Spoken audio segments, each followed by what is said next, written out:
Welcome to the Legacy Through Land podcast, where we're dedicated to empowering you on your journey to land ownership and management. I'm Tyler Markham, your host, and each week we'll dive deep into the world of land investing, management strategies, and the transformative experiences tied to owning your very own piece of dream dirt. With our expert guests, inspiring stories, and actionable advice, we're committed to helping you become a better land manager, hone your investing skills, and start building your family's legacy through land.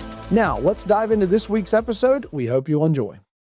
Welcome back to this week's episode of the Legacy Through Land podcast. I'm excited to interview my now good friend, Mr. Jeremy Mills. Jeremy is with Rise Realty and Rise Land Company here in the southeastern Ohio area. Their office is in Lancaster, Ohio. Jeremy has been somebody that has been a really good connection for me over the last year. I got to know him because people kept mentioning his name and kept bringing him up in the land space. And I could just tell we had a ton of similar interests. He's an avid outdoorsman. He's a really great hunter. He's got cabins. He has rental cabins he owns in the Hocking Hills area. So he's just really well versed. And I just knew he'd be a great guy to bring onto the show. He's got a ton of information and he really helps dive better and deeper into both his first land purchase and kind of some of the things that you need to focus on when looking at land or potentially buying land in today's space. I know you're going to like this one. There's a lot of takeaways you can get from this one. So without further ado, let's jump right in. All right. Welcome back to the Legacy Through Land podcast. I don't even know what episode this is, but we're feeling good, or I guess I should say I'm feeling good. I'm also your host, Tyler Markham, and I am excited about the guest this week. We've got my man, Jeremy Mills, great realtor, really experienced land agent. And it may be a little early, but I think he's becoming one of my good friends. We'll see if he would agree with that. But for now, I'm going to hold him hostage, as we always typically do. I'll give you guys a little bit of an update of what's going on in my world at Legacy Acres Land Company. And, it's honestly like, it's hard for me to remember every week what is like the weekly update of what we've done or what's going on over here in my world. But the things that come to mind right now, as we are recording, we are in the dog days of March. It is March 20th today. Of course, March Madness is kicking off. So for those of you that are basketball diehards, you are not focused on outdoor stuff. Shame on you, but hope your bracket does well. I'm always up for a nice Cinderella story. So you tell me who the underdog is, and that's who I'm rooting for. But anyways, this week, I've been walking a lot of ground. I've been walking a lot of farms.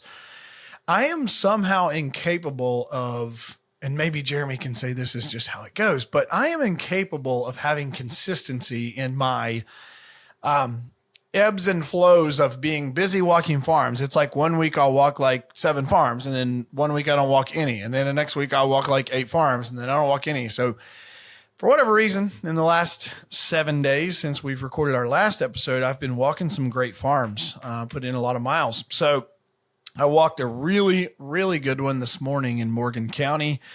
And, I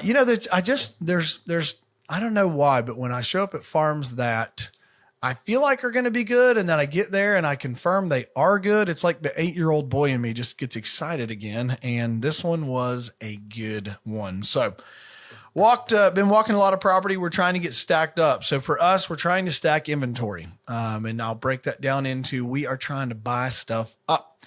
We worked really hard in quarter 3 and 4 last year in the fall and winter of 24 and did not want to do that again this year. So I've kind of made this intentional push that we got to stack up inventory here in the early part of the year in quarters 1 and 2 so that we can do a little less in quarters 3 and 4 and actually be outdoorsmen and hunters and people. So I don't even know. I'll have to give a tally on the next podcast because I can't remember. If my assistant was on here, she'd be able to tell you, but our goal is to buy 6 to 8 farms in this quarter 1. And I thought that was going to be insane. But I think we're at like 4. So we're right there at hitting that. So I've been walking a lot of farms, been doing some frost seeding. If you haven't already done your frost seeding and this airs in like a month, you probably too late. But if you've been doing frost seeding like me, it's one of my favorite things to do this time of the year. So been getting that done, and obviously trying to find some sheds. It is tough to go find sheds on your own farm when you're trying to look at new farms. And yes, been finding sheds on the new farm. So that's always a nice little piece of candy to know if that's a good farm. Last thing, because I'm really excited to jump into Jeremy and get cranking with the isms that he and I typically get going on. This one's going to be interesting. It's going to be interesting how this unfolds, but I have been in the process of buying back my Ross, this farm we sold in Ross County, which was one of the first farms we sold as an improvement farm in late 23. Loved this farm. Knew when we developed this farm that it was going to be really good. Things happened for the buyer. We stayed connected. They are moving to Arizona, and I'm buying it back. And as we speak, 50% of my brain says it's going to be my new home project farm, and 50% says I may sell it because I'm super, super focused on trying to find a farm here close to my house. But having said all that, if you're listening to this, this could literally change weekly. But I may be bringing that farm to the market, and it is easily one of the best farms I've ever been on for top tier whitetail genetics. And yeah, in 10 days of having permission to hunt that farm before we were closed, I shot my buck in Ohio last year, technically this year, 25. The latest I've ever shot one, shot it on that farm. Took me 10 days to shoot a mature buck. So I don't know if that tells you anything about how good I think it is. But yeah, that one's coming back into our world. As of this podcast, I either own it today or we will own it tomorrow. But yeah, if you know that one, the Ross 81 on our website, if you know that one and you salivated back in the day and you're kicking yourself, could be your chance. So anyways, without further ado, I want to bring in the man, the myth, the legend, Hocking Hills Think Mills. We have Mr. Jeremy Mills on here. Thank you for being with me, Jeremy. What's up, brother? How we doing? We're really good. Really good. I just want to jump straight in because Jeremy asked me up front, like, how long is this going to take? And I told him it could be a while because he and I get on some tangents. But jumping right in, I will tell you up front, and then I want Jeremy to intro himself and kind of tell you from his perspective who Jeremy Mills is. But for me, I've gotten to know Jeremy just through being in the industry. He came highly recommended to me through several people. You know, it's just not an incredibly big world here in the outdoor space in Central Ohio. And several people had uttered his name and murmured his name, all in positive light. And he may have forgotten this, but a rather colorful buyer, I will say, had him go look at a farm of mine back in the day before I'd ever met him and kind of be that guy's scouting eyes to potentially buy or not buy a farm for me. He was an out-of-stater. So he utilized Mr. Jeremy, and I felt like, gosh, that's a lot of people talking about this Jeremy Mills guy. I better meet him.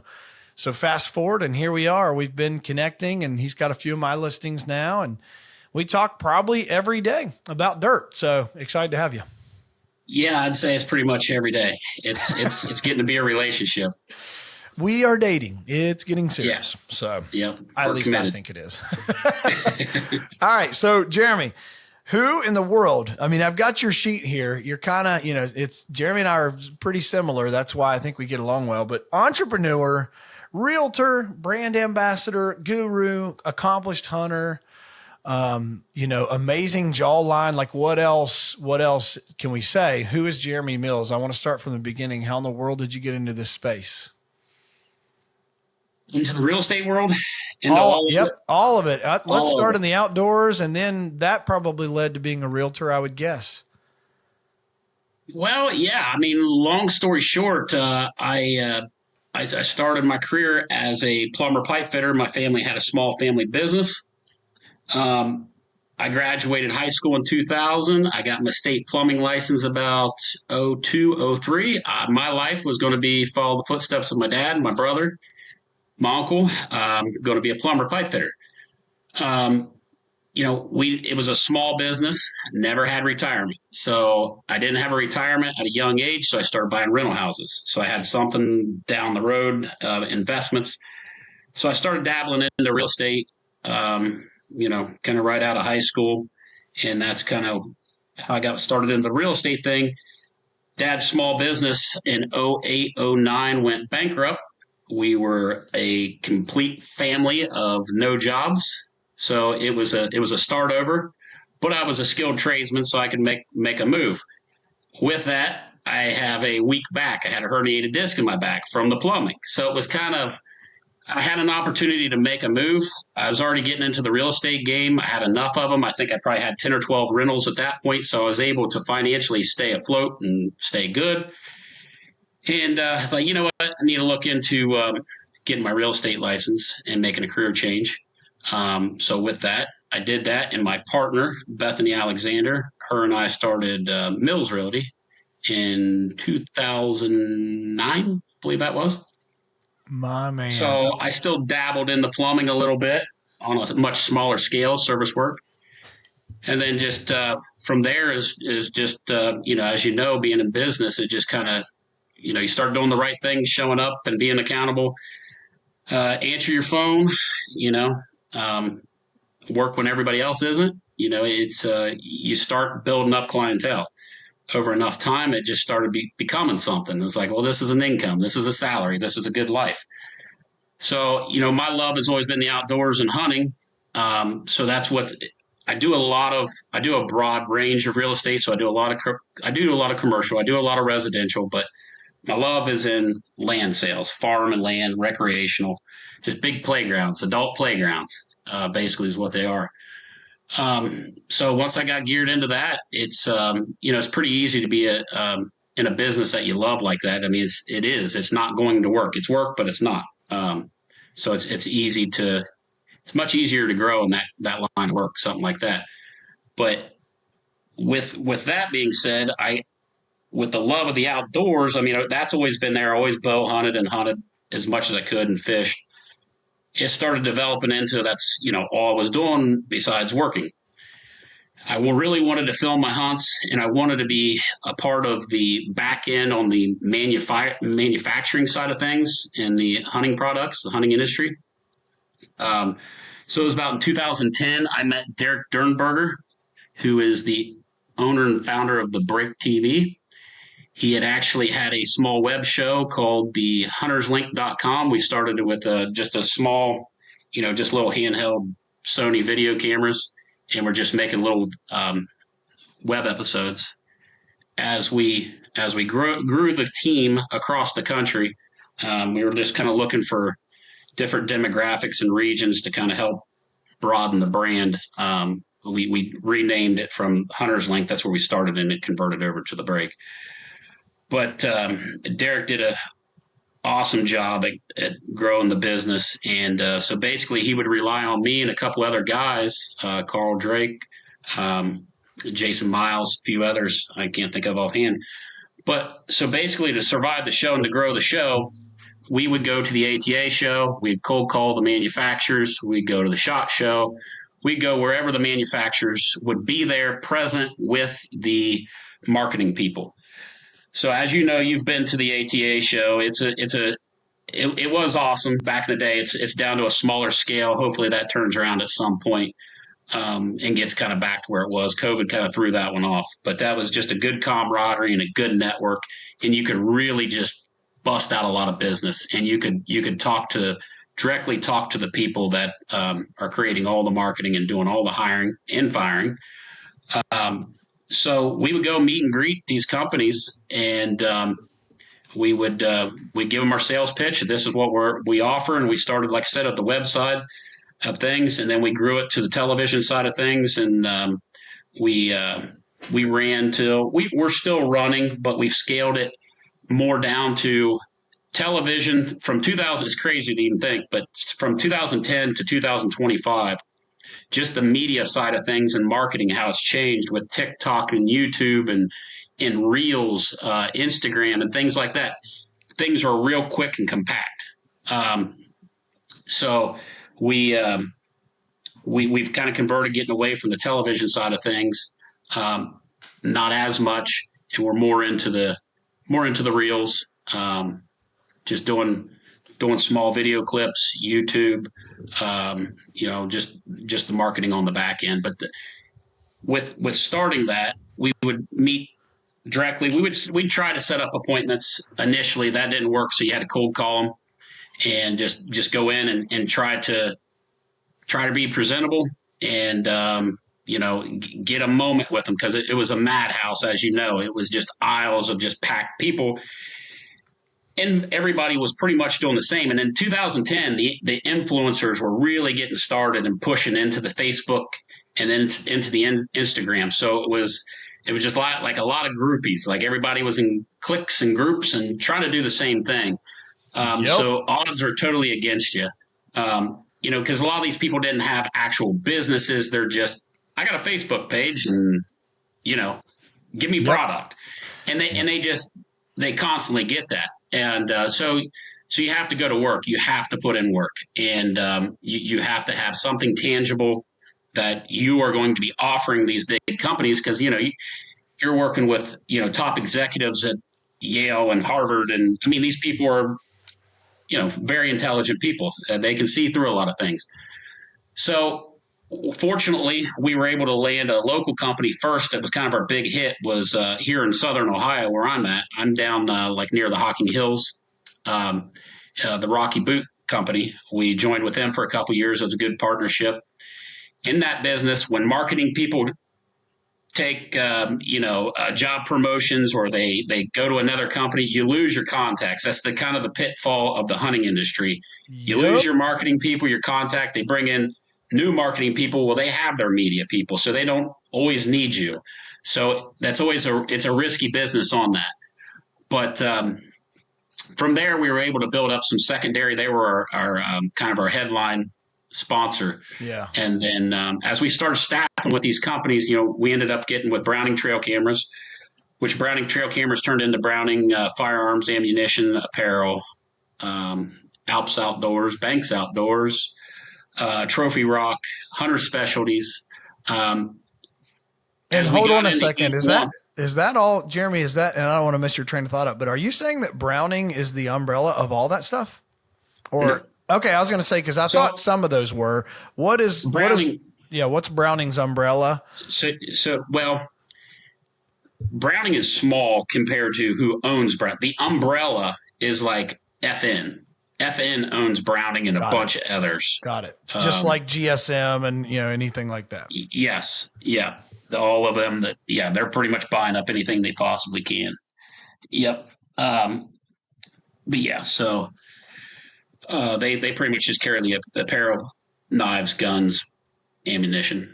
Okay. Okay. So, and then Alps, you even said, and Banks, I want to say. Yep. This is a mouthful. I want to back up a second. I like this, but this is, I want to back up to, he is like me, folks. I like this. Jeremy can get on a train. Plumbing. I didn't know this. Well, I'm backing way up. Plumbing. You were doing plumbing before getting into real estate. Is that right? Correct. Which I Plumbing will say, business or like actual, you say colder than a well digger's crack. Not, were you installing pipe or plumbing on the business side yeah. of it? I mean, I was a state licensed plumber. I was in the Okay. ditches daily, so it's good I to have didn't that know trade. this. But most importantly, and I'm not patting myself on the back. I'm just Let's stating a go. difference. Let's What go. it did for me going into the real estate side of things. Real estate's not easy, and it's mentally draining, and as you know, it's stressful. A lot of people's livelihoods are on the line when you're handling their deal. You're handling their largest financial decision in their life. So I mean, they're trusting you. So there's a lot of pressure. It's Yep. exhausting at times, but it's a very rewarding job. But what it taught me was I worked in every element that's known to man. If your gas line had a leak in it and you lost heat and it's 15 below zero, your gas line has to be installed. So you're going out there chiseling dirt to bust it up. I mean, you learn to work hard. So when I transitioned over into real estate, to be honest, it really wasn't work to me. It felt Yeah. like it was the estimate side of the job I came from, just the pushing paper, go meeting and greeting people, and Yep. so it was like and I'm still, I go to the gym every day, or not every day, but most days, and I get a hike a lot like yourself and look at farms. But I'm still so wired mentally to that I need to be laboring. I need to be doing something every day because there's a lot of days I swear I could get bed sores. I've sat on my Yeah, butt all day. I know So it. it Oh, this is drives so me funny. nuts. I could work 12, 14 hours and I don't feel, I mean, I'm mentally just like, Right. but But some you days, don't but feel physically actually exerted. yeah, I Yeah. just, yeah. So, Yep. and that's what Yep. I really like the land side too, because it did pull me in to be, it pulls you in to be more physical, because you can't take a side by side on everything, but it does give you that Yeah. ability to get outside, look for Yep. sheds, take a Yep. hike, get some fresh air. So, So and you just meet such a broad group of people in the land 100%, world. 100%. I'm not I, always selling to hunters. It's like yourself. I mean, we're selling to who wants that privilege to have land. I mean, that sanctuary. yes, it's been so beautiful just to see other people's visions and dreams, because I always just thought everyone's vision and dream was like me, that they wanted to shoot big bucks or they wanted to have a farm that set up great for that, or that was the only thing that they cared about. And it's so like life giving to hear people's story when you're selling a piece of property because they don't sometimes even care about that. This Ross farm that I just talked about in my intro, I mean, they hunted it some, but that guy didn't worry about any of the stuff that I did to it specific to hunting. They were going to build a house there and have it as a dream weekend Yeah, getaway. Well, absolutely. crazy. Never even hit my radar that would be, someone's interest. Yeah. Jeremy, there's something that I want to talk on, and we're going to dive deeper on this. But Jeremy and I always joke that, and I've said this openly, and Jeremy's going to be the first guy on our show here to get to talk through just the ideology of realtors and working with realtors in the space. And he and I both joke, and if you're a realtor, listen to this. We love you. If you work hard and you're awesome and you do your job and you actually answer your phone and you are a contributor to the space, forget everything we're about to say. But we always joke. Jeremy said he became a realtor because he didn't like any of the other ones. And Right. it's kind of true. And I'm not just saying this about realtors. It's in any space, but in the real estate space, the realtors are the linchpin to a lot of the transacting that happens. They are kind of the linchpin in the funnel. So I want to start with Jeremy. We back up to, all right, you had a family plumbing business. Didn't know that. That's awesome. That is really good info that I didn't know. Then you transitioned into real estate. Why did you become an agent? Why didn't you just pick something else? So obviously I want to dive into your outdoor, brain and upbringing, but why did you become a realtor? Why was that what you picked? I'm naturally just attracted to it. It's just been a natural attraction. It's always pulled me. It's never been, I've never had to be forced to. It just come natural. I Okay. even before I was into real estate, I was into real estate. I always would daydream, and back then you had a newspaper, and in the earlier 2000s, the newspaper and the advertisers, and I was always scrolling through the land listings throughout the other counties. If I'd stop at a gas station, I'd pull their advertiser to go through the classified land listings, and like I was always intrigued by it, and I always wanted to be a landowner. My dream in life was to have a farm. And And we're going to get you know, there. We're going to get there. You guys are going to love well, why I have him on here because he helps me dream build every day. Jeremy, you're talking about the I'm from West Virginia. We had the ad bulletin and we had the bulletin board. And my favorite, my grandpa and I would always read this. We had the Trader's Guide. That was yep, is that what you're yep, talking about? And we knew the gas stations that got it first. Like we knew the ones that got it absolutely. first. And I mean, dude, that thing was still hot when we got it. It wasn't even wrinkled. I think it was like, what was like a Sunday night at 8 p.m. or whatever they would release those. I Yep. remember this. I wasn't wasn't focusing on dirt at that time. It was probably dirt bikes or mowers or four wheelers, something that you I'm sell sure something quick. pre social media. What a time to Yeah, be alive. The Trader's Guide. yep, yeah, I miss it. But now we have such a massive platform with everybody using websites and apps.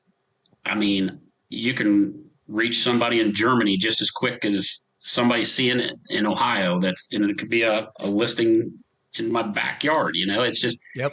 It's like that. So, Yep. which has been a very useful tool in our line of work because we work in a lot of remote areas, and there's a lot of people that you come from a big city, the chance of ever having to be a landowner and an opportunity to ever own a farm is not possible. I mean, you're talking multi millions of dollars. That's not feasible.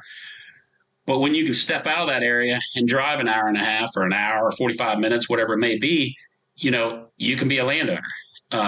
And people have become to like, especially I think since COVID, of like, we need to remove ourselves from town and, get us a playground, Yep. whether it's hunting or riding four wheelers or having a private retreat. But a lot of people have secondary homes, especially if they have internet service, because there's a lot of remote homes. So the rural areas that we cover, sell pretty good because they've got the access to good utilities that weren't always in Southern Ohio, and internet access. Yes, sir. I'm gonna pull back the uncomfortable curtains here, Jeremy. Talking about this space and the realty space, the real estate space, of course, in your niche that we both equally serve in the land space. And Jeremy, by the way, serves in much more than just land. So we'll cover some of that here in a minute. What do you feel like? I know you've been really intentional with me. So for anyone listening, I've been able to experience firsthand with Jeremy that Jeremy is a much bigger thinker and he looks at the long game with his clients much more than just what's in it for him right out of the gate. Jeremy proved to me how much of an asset he could be to me by being patient and by being willing to help me and by being willing to, think through and run comps and look at analysis. Oftentimes he wasn't even getting the listing. He was just always being a hand and a help. And I could just tell he was different. He was just different. And there's a lot of agents that I really like. And so, Jeremy, I don't know. He might be my favorite this week. We'll see. But Jeremy, truly in this space, what do you feel like has happened? Because the things that we talk about is the barrier to entry to becoming an agent is low to me. Like the barrier to entry to becoming a real estate agent is fairly low in the scheme of what it takes to become a licensed agent. If you're dedicated, I would think a decently smart person in 96 hours in a week or two could take the online course, do the testing, find a broker, hang your license. And I say all that to say, why do you feel like you have sometimes been for me, you've been the difference maker in you're a little more, I don't know, you're just a little more intentional with how you operate. Why do you feel like that has been required in this space? It hasn't always been easy. My son's 18. He's out of the house. That made a deal. That's made me more available. I'm not at sports events. Before I had to tell people no because I wanted to be a present father and I wanted to see him, so it is a growing pain stage for anybody that has kids, because anybody that's in the real estate world, as you know, it's 24/7, 365 days. It don't stop. You can't stop. If you find your dream farm and you want it and it's Wednesday at 11 o'clock, if I don't answer my phone, you're going to call somebody else. You're not going to let me hold up your dreams. Yep. So, and that's happened in the past years ago to where if I didn't answer my phone promptly or I learned the hard way. I lost the deal. It's disappointing, but you can only be upset at yourself because you can't stand in the way of somebody's dreams or their opportunity or their investment. You have to be available. So as the older I've gotten and the more I've been in the business is the fact that I can't answer it's just like right now. My phone's going to have messages and missed calls. I can't answer my phone every given moment of the day because I am doing stuff. But I will get back to you in a very timely manner, and I will put you first. And I don't make excuses, and I don't have a lot of distractions. So, I'm pretty available all the time, and that is a huge thing in the industry. Because when you get folks that are in it part-time, they just got off work. They really don't feel like going back out, showing properties and things like that. So they try to schedule it around the agent's schedule, which is a big no-no. I mean, sometimes you have to do that, but you got to put the client first. Yep, for sure. If you're going to be competitive, if you're just wanting to land a few deals and yeah, you can hobby do it, but to make a living in it, you got to hustle. Well, let's dive into that. You just touched on something that, I mean, I think you guys can obviously see that Jeremy's sentiment is work hard, work hard, play hard. He does play hard, but he works really hard. And I think the thing that you have really done a great job with is knowing, and you just said it, I actually would be a little bit patient with Jeremy. If I was using Jeremy exclusively and I had found my dream farm, I'd probably just call him 7 times or text him or whatever. But he's expressing that he knows you have the right to go to the next agent, and he respects that. And I think that is all too often lost in people's drive. I mean, that just indicates how much drive you have to be the right fit for someone. So I think what I want you to say that you said is the separation between, hey, someone who wants to do this part-time and someone who does this full-time, like as a full-time realtor, and what that looks like, the difference. The difference of somebody that does it from what? I'm sorry. I didn't hear Part-time or full-time. I mean, you've alluded to, obviously, you're full-time, you answer the phone full-time, you think about real estate full-time, you're available semi-full-time. Do you feel like that the agents that kind of look to get into this as a part-time gig, that they will struggle with the amount of agents that are in the space now and with the demand? Absolutely. Absolutely. It's oversaturated with agents. When they went to the online agents, and I'm not throwing rocks at them. It's influx the amount of numbers. So the state's made a lot of money off volume. It's a volume game now. So, when you can sit there and drink beer and eat potato chips and lay in your bed and you're in school, it takes the sacrifice and commitment out of, I got to get up at 5 o'clock in the morning, get in my truck, drive to Columbus, go to school, and do that for a month. Yep. So it's in my experience in the past 15 years that I've had my license, the agents are not as committed. It's that Instagram, Facebook, I want to push them. They put all their time and energy into that and putting their arm around a client, which I'm not saying is a bad thing, but you gotta buckle down and get with it. It's not so much about you. You gotta work for your agents. The part-timers do struggle because, I've been doing it all day long. They're getting off work and they're playing catch up. Yep. And that's just the showing side of things. On the back end side of things, the bankers, the title companies, the inspectors, the gas and oil people, the timber people, all that work, they're working during the day. So, so if you're doing it part-time and you can't answer your phone efficiently and these people are hanging on to the deal with you and you can't respond to them, they struggle. Now you have to start somewhere, because real estate is a slow start. Say you win in contract today, you're not getting paid for another 30 to 45 days. So one, you better be good with money, and being able to try to budget yourself and live within your means, because you could go broke pretty quick. So being part-time is not a bad thing, but it's a big growing pain stage of giving up that occupation you're coming from. You don't want to hurt that one, because you want to keep your character good there in case you ever wanted to go back. But you also don't want to hurt your growth. So it's a struggle for those agents, and especially if you're trying to cover a large area like we cover. Yep. All over Southern Ohio, it's just really not feasible for folks doing it part time. It's you got to know the daily market like the stock market.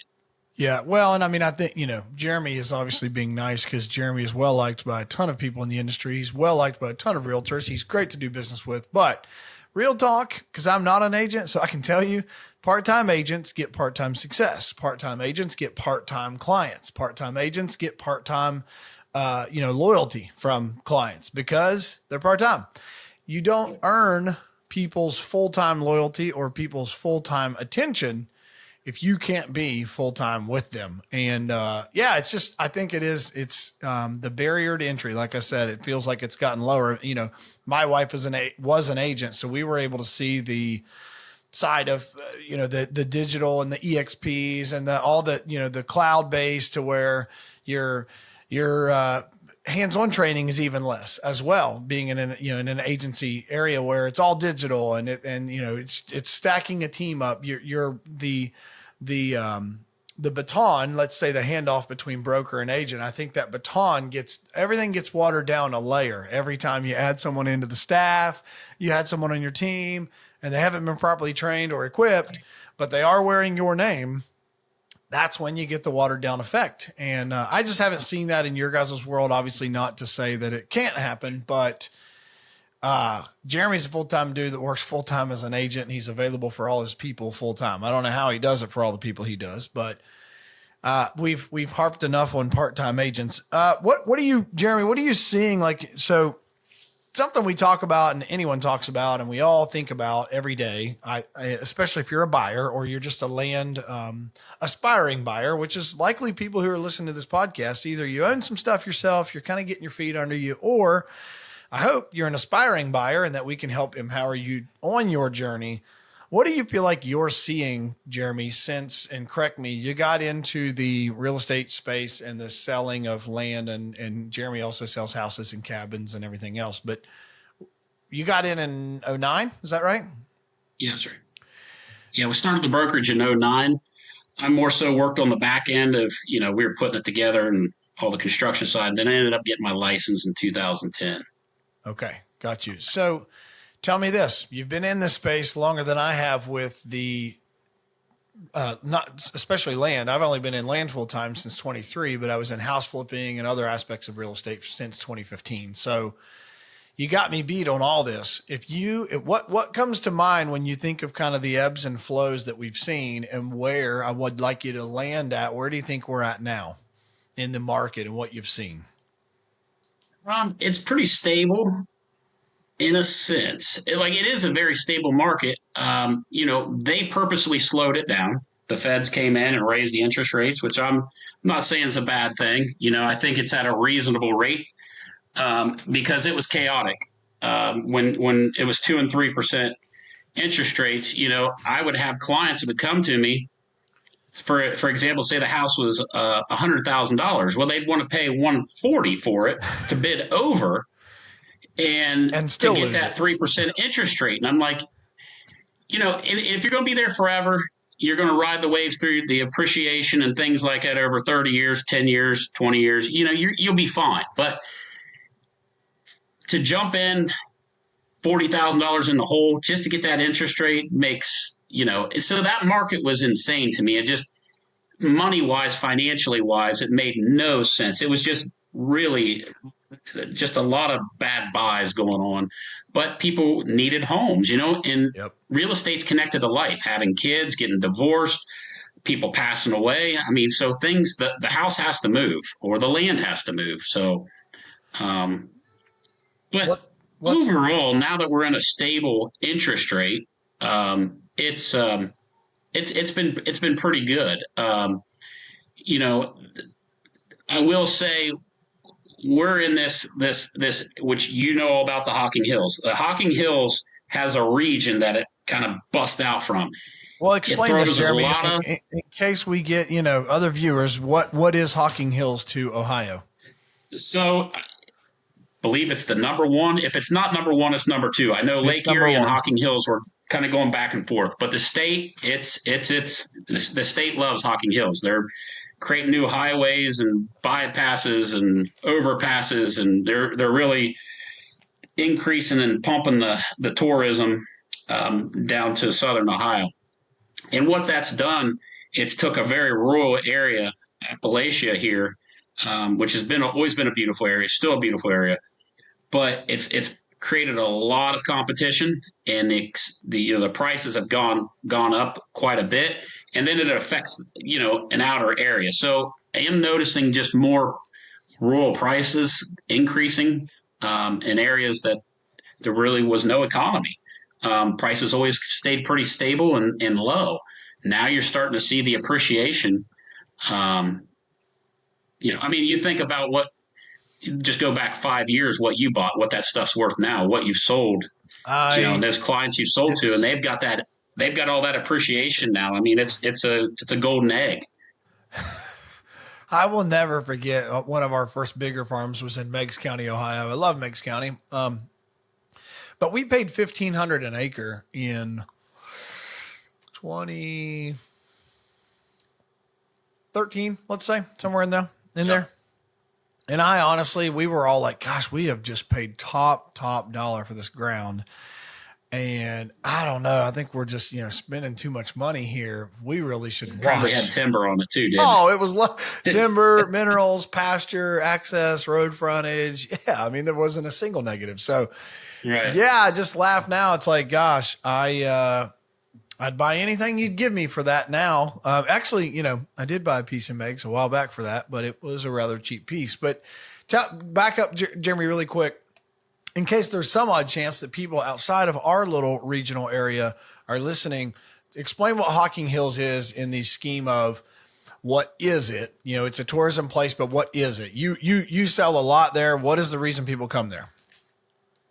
One, the state's created those roads, and we got a bypass all the way from Columbus down here. So it's basically an escape for a lot of the big cities. They come down here. We've always been known for our rock formations, our caves, waterfalls, just pine forest hills. I mean, the topography, what's cool about the Hocking Hills and pretty much all southern Ohio, we got a lot of river bottoms, which are beautiful. So if you get up on a hilltop, you're normally looking down on a nice big river bottom. But the topography is never allowed for subdivisions or commercial development. There's little hot spots here and there, but it's kept it pretty rural. It's protected it. So it started with the old pioneer log cabins. That was just always naturally here from when this area was settled. And then that theme has always stayed here and grown. So the rental cabins are a big attraction. The state owns a bunch of parks down here, thousands of acres of parks. So there's a lot of trail walking, biking, hunting, fishing. It's just a nice, just a location wise for all the highways, things like that. It's a nice getaway and a solid investment for return on investment. A lot of cabin rentals anymore, wedding venues, seen a lot of the downtown in Logan, it's starting to grow more. A lot of bachelor parties, bachelorette parties. Yep. Just things like that. They do a lot of arts and crafts and decorations. I mean, they have different events throughout. If you ever get on the state's website, they've got some. I don't recall which website exactly it is, but if they're tourism, look it up. You can kind of follow the events that they're hosted down there, so it's pretty cool. It is cool. I'll give you the one stat that I heard a couple of years ago when we had first moved to Columbus. The title company I was working with, the gal that was our point of contact said, you really need to look in Hocking. And embarrassingly, I wasn't paying attention in Hocking because I am a diehard hunter and, Southern Ohio hobby farmer. So it just really hadn't hit my radar. I didn't really think about this. She said that Hocking County in Ohio has been the number one financial growth in real estate, has seen the number one. It's been the number one county for growth in real estate for the past 2 years in a row. So that might surprise, not about sales price, but the number one growth in value and sales price in the entire state. So pretty hot. Hocking County is pretty hot. And you do a lot of business in Hocking. So I do. Jeremy if I haven't talked to him and I'm coming home on 33 East, if I haven't talked to him, he always gives me a pleasant reminder of his smiling face on the billboards that he has that say Hocking Hills Think Mills. So, maybe I just felt like, hey, I want to know this famous guy. And here we are today. You looked a little younger, by the way, on those billboards. Not sure when that was shot. They don't do a good job of updating them. Believe me, there's updated photos. Maybe they're like, man, he's just going to hurt himself if we update these photos. Really going downhill. He hurt his business. Then he can't pay his billboard fees. So right. It looks like the AI Jeremy on the billboards. So, it's just a real disappointment flawless. When you really meet him. I'm flawless. So here's what I want to dive into that is the age old question that most folks on any land podcast or real estate podcast, hunting podcast, when they dive into or get into where are land prices going? I want to have that conversation with you. Where are land prices going, Jeremy? Well, as we talk daily, it's we both scratch our heads at times. You'll see something sell for a fair market price, like that's fair, and a likewise property just down the road will sell $100,000 more of it. It's just like Yep. it's frustrating to keep tabs. So I always play with a range. I can't zero in on a number because it is. I will say that about the market, it's very erratic on values in a sense. Stuff is still hitting home runs. It's still a solid market, but there is an erraticness of range of value. Well, and let's if we look at this as like a graph, if we build this into a visual here, let's cover your thoughts on, do you think land prices are ever going backwards? And that's kind of the question that, I get. Let's paint the picture of the person who says, well, we're just going to wait on prices to go down. What's your thoughts on that? I have an opinion on that, and that's all it is an opinion. Well, it's probably a pretty good one. Well, take it for what it's worth. I think Ohio for a lot of years, and I'm not mad about it, but has been kind of behind on times of like infrastructure. And it always stayed pretty stable. Everybody kind of stayed. I mean, you'd see some outsiders come in, some out of towners, out of staters coming in, but the big influx is when COVID hit. When COVID hit, people they really increased internet service. The work from home increased, so it just made everything broad. So brung in people from all over, which has been good for the communities. I mean, it has been good for the communities, but the prices have also increased with that. The demand is much greater now. But people are having second homes and farms normal. It's normal. Before you were rich if you had a second home. If somebody talked that a second home, oh my gosh. Now it's getting to be kind of it's pretty normal. Well, so do you think it's wise advice or wise positioning for someone if they're listening here, trying to get into the game? And I've got my own ideology of what I feel like the price of land is doing and the analogy that I'll give. But do you think it's wise counsel for someone to sit on the sidelines and wait on prices to go down? No, cheapest time to buy it is today, and I can honestly say I can't think of, maybe there's been some deals there, but I can't think of them offhand. Any deal that I've been involved in that I walked away with, and I thought, no way, absolutely no way, they're not going to get that money. They can have it.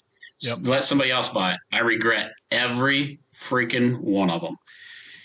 It just keep, like I said, you can't control what the state of Ohio is doing. So if they're increasing the infrastructure, it's going to follow that. If they're bettering the roads and widening the roads and piping them in and putting internet and water and things in these rural areas, I mean, it's naturally going to happen. And I've, you've watched it. I've watched a lot of people. The richest people I've watched are the people that have bought or sold farms, that bought it for this and then held it and then sold it years down the road. I mean, you can pay for your kids' college, you can pay your house off. I mean, it's just a secondary property that you have. So to answer your question, I personally don't think I don't think it's going to go anywhere. Prices are only going to go up. You're not going to get it any cheaper. That's what I was driving trend. At. Yep. It's always been trending up, and I don't foresee it changing. And I'd say too, we got the uniqueness in this market here. Somebody can be from Columbus down here pretty quick, hour and a half. That's not a bad drive. So if they can get to it quick and they still have service, they're gonna buy it. Yeah, for sure. I mean that's been the big eye-opening piece of moving to Columbus from West Virginia, right on the Southern Ohio border, was just how many people or how much buyer influx there is from folks that are in Columbus that are buying in all directions of the Central Ohio.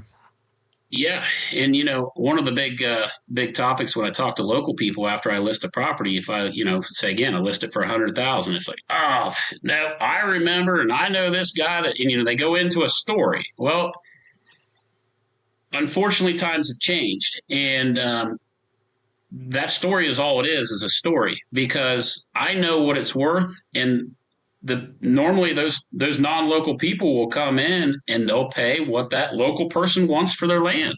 Yep. And so that local person is able to cash out on their asset at a nice price.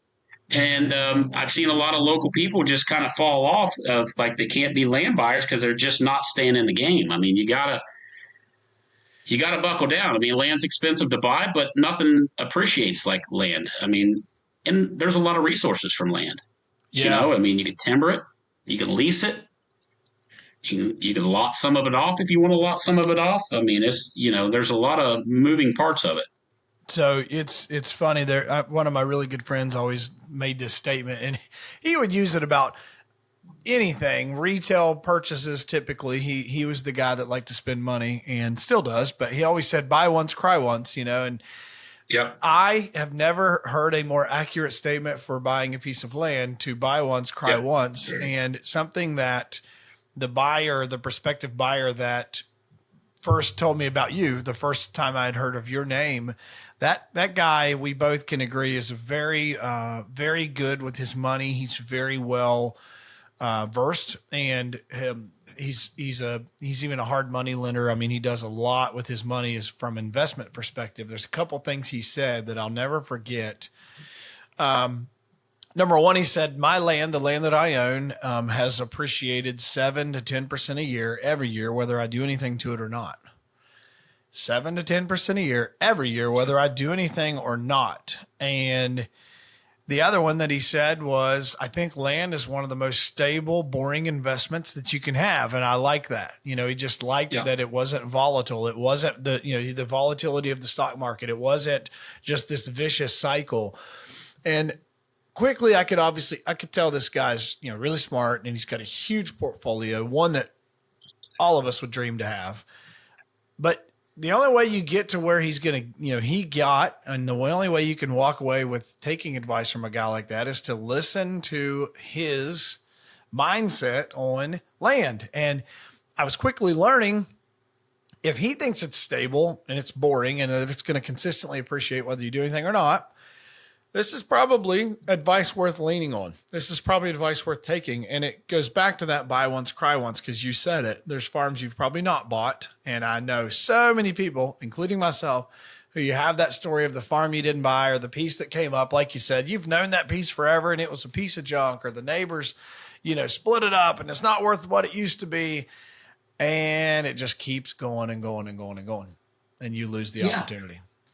And a lot of those land purchases, Tyler, you can really strategize. So say you don't have the extra money, or you don't want the risk of, you've got the credit, you've got the down payment, but you really don't want to get into your monthly income. Like, there's so many different ways you can strategize to get the land to pay for itself. Whether it has an old farmhouse on it, you rent it out, or you convert it to an Airbnb. If it's got marketable timber, if you're working with an agent that's got a timber guy that can come in and look at the timber, you might be able to get, 20,000, you might be able to get 100,000 of it that you can offset it.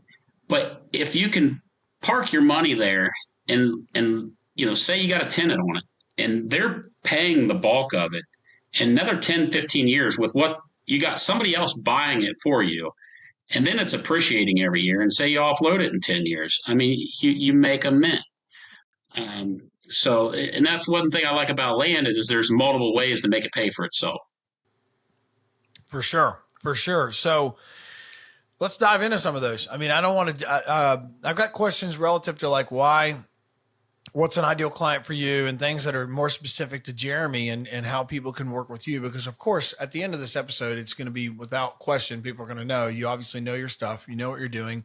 You've transacted a lot of deals. You're really well versed in the market. How do we're talking about some of these, but what are some of the strategies that you've seen either with clients or you've done yourself where you can make some money from your land, or how to get into this land game if you don't have what most would consider the conventional way of doing it.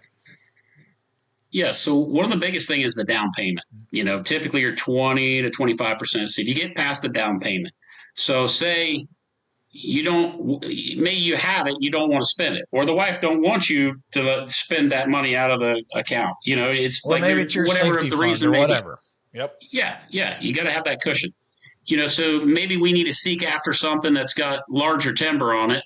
And then from that point, we do our due diligence and we look for, we've got some timber people we work for that they'll come in and give us a price. They'll work you out a price right there and say, okay, this has got $35,000 worth of timber on it. Well, your down payment, maybe $30,000 or 35,000, whatever. They'll sign you a check. You here's your money back. You got your down payment back. And the larger the piece of property, the more lucrative that could be. I mean, we've seen properties, 100, 2, 3, $400,000 of timber on them. So Yeah. So stuff like that. If it's got agricultural ground, you can lease that out to a farmer, keep it in the CAUV to get a fraction of so you don't even have to pay a fraction of the taxes. If the property has an unusable dwelling on it that you don't want to be a landlord, lot it off with 4 or 5 acres, get a large portion of your money back. yep. So each property has different character of what you can do with it. Hunting leases are a big thing anymore. Prices on that can vary considerably, but it can be pretty lucrative. Have you helped, Jeremy?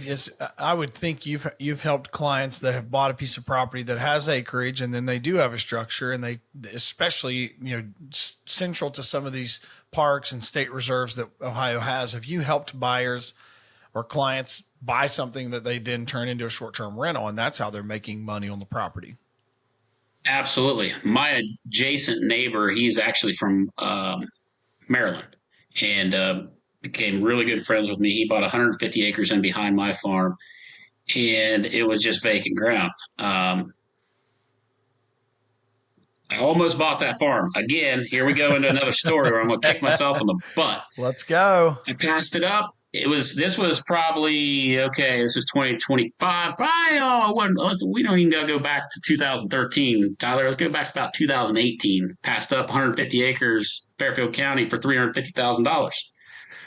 Now, the twist to that story is about 6 months, and he went to buy it. I never met this guy. He comes to town, finds out by the appraiser that who I am. The appraiser knew me and said, "Hey, you need to connect with this guy. He's an adjoining neighbor because this new guy coming in is a big deer hunter." He's like, "Jeremy's a deer hunter. You guys talk stories."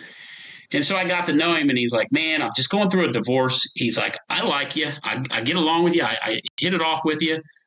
Won't you go in half on this farm with me?" And I'm like, "Nah, I don't know this guy. Yeah. He's become one of my best friends now." But so I passed off an opportunity to even get in on half of it. And it's adjoining ground. So I definitely kicked myself in the butt for that. But Well, and you never know what that half could be because, he may have something come up in the future and you buy his portion out. right. Yeah, for sure. But 6 months after he bought it, the pipeline came through and he got a check for 6 figures. Ooh. At that point, so he was already in at 350. So I think he pulled, I know he did a bunch of, there's a creek that runs through it. He had the walnuts cut off there, made 30 grand right out of the rip at that. So now we're at 320. He had the pipeline come in at 120. So take 150 off. He's at $200,000 on this farm he's bought in 6 months. So then he's got 150 grand in the pocket right now. Yep. And a ton of equity. So he looks great to the lenders. He goes down to a local bank, merchant bank down in Logan, and says, "Hey, I'm going to build a cabin. I want an income producing cabin." So he built a cabin, which he had gas line money to throw down on it, paid it down, got it built right. And it cash flows, over 6 figures a year for him. And that pays, it pays for itself. It pays for the tractor, the implements, the food plots, the tree stands, the box blinds, the corn. So, I mean, there's a lot of creative ways. I mean, pipelines, you never know. Yeah. If that's going to happen. I've had my farm for 17 years and haven't had that kind of fortune come through, but it does happen. Yeah. Well, and I mean, honestly, Obviously, I'm going to guess he didn't know that that was going to happen. That wasn't part of his strategy, but it happened. And Yeah. if you have just a structure in general, and I'm guessing, does he stay in the structure himself some when he's in hunting? Yeah, he does. Yeah. So So we he's manage it winning. for him. So we also have Rise Lodging where we property manage about 10 cabin rentals in the area. He'll just come in, put an owner block. Like normally this time of year, he's already got October, November blocked out on it. Yep. Yeah. And he comes in and I mean, they've shot 160, 170 inch deer off of it. I mean, they're shooting good deer off of it. Yep. Hindsight's always 2020, but look how you changed that scenario from, potentially a lose-lose to now you've got a good friend, you've got a great neighbor, and although you didn't go in on the deal, there's still somewhat of a silver lining. I'm sure, Jeremy, we would both assume that if something ever comes up for him or he decides that there's a new chapter in his life, he'd be telling you first about the farm. Absolutely. Yeah. And that is how it works. Like that's something that I struggle with. I don't slow down sometimes enough to like really see the forest for the trees in the aspect of I may have a farm that's a permission farm right now that they never sell to me. Never. Seasons happen. Things happen for people. And I always remind myself, you want to be the first person who's at point of mind with them when that season comes up. You want to be the first person they think of. So I love creative financing. Jeremy, we could even talk about getting into deals with creative financing, asking a seller to owner finance, but there's more here I want to cover with you. So if you are looking to do creative financing or you're listening here and you don't really know a ton about that, you just wait. Old T is going to bring an entire owner financing podcast to the plate pretty soon. So keep continuing to go. Jeremy's saying no reduction in land price, no reduction, which I agree with. It's never going to go down. And I'm going to give this analogy really quick because I'm going to give it like on every podcast you talk about land. To me, Jeremy, I think of land and the units that are selling. Let's call a land sale a cart on a train. It's a train, right? And the train's never slowing down. And there's 1 million carts on it. And it's the pieces of land that are transacting every day in America. What I always say is you really think you're going to slow this 1 million, cart train down? And as well, if you stand and watch that train forever and you never jump on, you're going to miss it. You're going to miss it. And it's going to be, and in that analogy for me, I mean, financially, you're going to miss your opportunity at ever getting your own first piece of land. You've got to start today, even if it's an acre, even if it's 2 acres. I sold 3 acres the other day that we bought for $1,500 and sold it for $12,000. Well, I'm not patting myself on the back, but I'm just saying you can get into this thing. You can get into doing land and transacting land at any level. You could trade that up and trade that up and trade that up and take that 12,000. Jeremy, that's pretty good down payment on a 30 acre piece of land at that point. Absolutely. Right? Then you sell the 30. It just keeps getting bigger. You do. You just keep trading up. So I just look at the land prices as that train's not going to stop. And that train's certainly not going to go backwards. And I also say this, here's the other one. And this one's kind of for some of the haters that I'm sure you've experienced where people are like, you guys are the reason that land's going so high anymore anyway. You're the problem. Okay. I always say that really flatters me that you think the 1 or 2 carts on this 1 million cart train that I sold, you think my 1 or 2 carts are the single-handed reason why this thing's going up. Or is it that the market is speaking to us and the market drives how fast that train moves?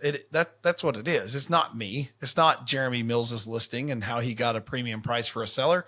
It's the market. The market is going up. And if you don't get on the train, you're going to miss it. So what do you, in that vein, Jeremy, and then I want to kind of jump into some hunting isms because what you guys haven't gotten to experience yet from Mr. Jeremy, he's a talented hunter. And you don't even know this, but you're going to tell me your story about your deer this fall, like it or not. But really quickly, what would be some advice you would give for either, and you can do this in 2 parts or whichever comes to mind, a buyer and or a seller in today's market?